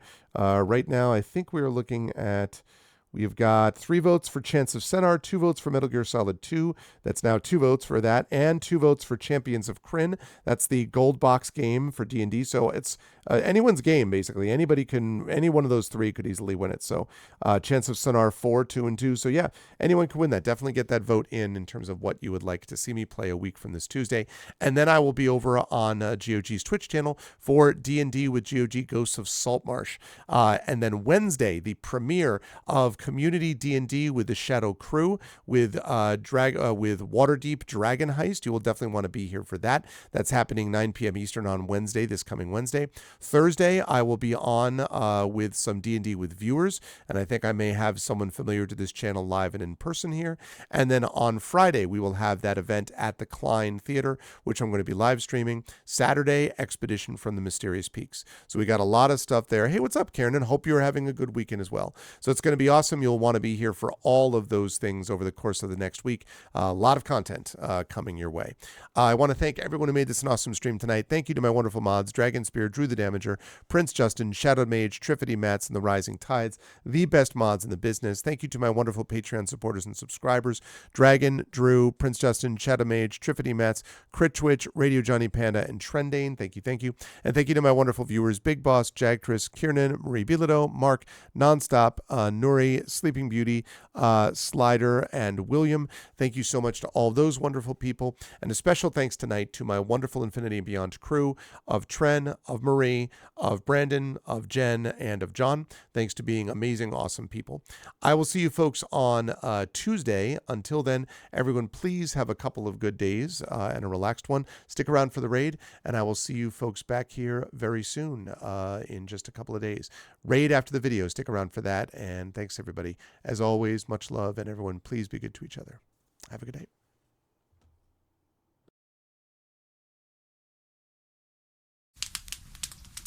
Most folks in Eberron live their lives hoping to survive and protect the ones they care about the most. A few do that and more, trying to help those around them, even the ones they don't know. But only one group does all that when no one else can. The King's Citadel. The ones who do the job no one else can do. Eberron, the Shield. A star-forged Aegis whose strength lies in their shield, their armor, and their will to keep the Citadel and its mission safe. Merime, the Sword. A Kalashtar bard whose dreams have grown more troubled, the sight of her future grown more dim, but whose skill in battle, wisdom in counsel, and love for her sister and the Citadel has grown even stronger. Tantin, the Brain. A dragon-marked human artificer whose jovial demeanor conceals a deep curiosity, razor-sharp intellect, and long memory, with knowledge of what he did for the last war, and what he can or must do for the next one. Nisiana, the Heart. A dragon-marked halfling healer whose love for her sister is matched only by her desire to help and heal the members of the Citadel, even as the threats they face grow stronger and stranger, and even if she herself can't know where the next path might lead. Rowan, the Wild Card. A human wild magic sorcerer who's played a dangerous game for most of his life. Now he's gone all in to save his friends. But will he have the chips to pay if his bet is called? These 5 elite operatives came together to aid the salvage outpost of Salvation, where the Grey hovers nearby, a threat and a promise. With the Oracle of War, they found an artifact powerful enough to end a war, or begin one. They traveled to Sharn, City of Towers, and started to unravel the Oracle's mysteries while stopping assassination attempts from the Emerald Claw and the Nation of Thrain. They found Sky Blue, the daring thief somehow tied into the ancient draconic prophecy, and stopped the Claw operative Erulin Karnak before traveling back to Salvation and into the Grey to take down the repurposed Conclave outpost, repel a war-forged invasion, and take the fight to the Lord of Blade's secret fortress, Razorcrag. They found an elemental forge of great power and rescued both hostages from Salvation and the maker of the Oracle of War himself. But the cost, and Braelish soldiers and the mighty floating fortress Argoth taken by the Lord of Blades himself, was high. Now the King's Citadel must widen their world, traveling to the neighboring countries of Karnath, Thrain, and beyond. They've saved Salvation, navigated Sharn, and neutralized Razorcrag. But can they learn the Oracle's secrets, unmask the Emerald Claw, and stop a war? Only if they remember that in the end all they have is each other and the King's Citadel. Long live the King. Welcome to Eberron. Welcome to Corvair. Welcome to the world beyond Salvation.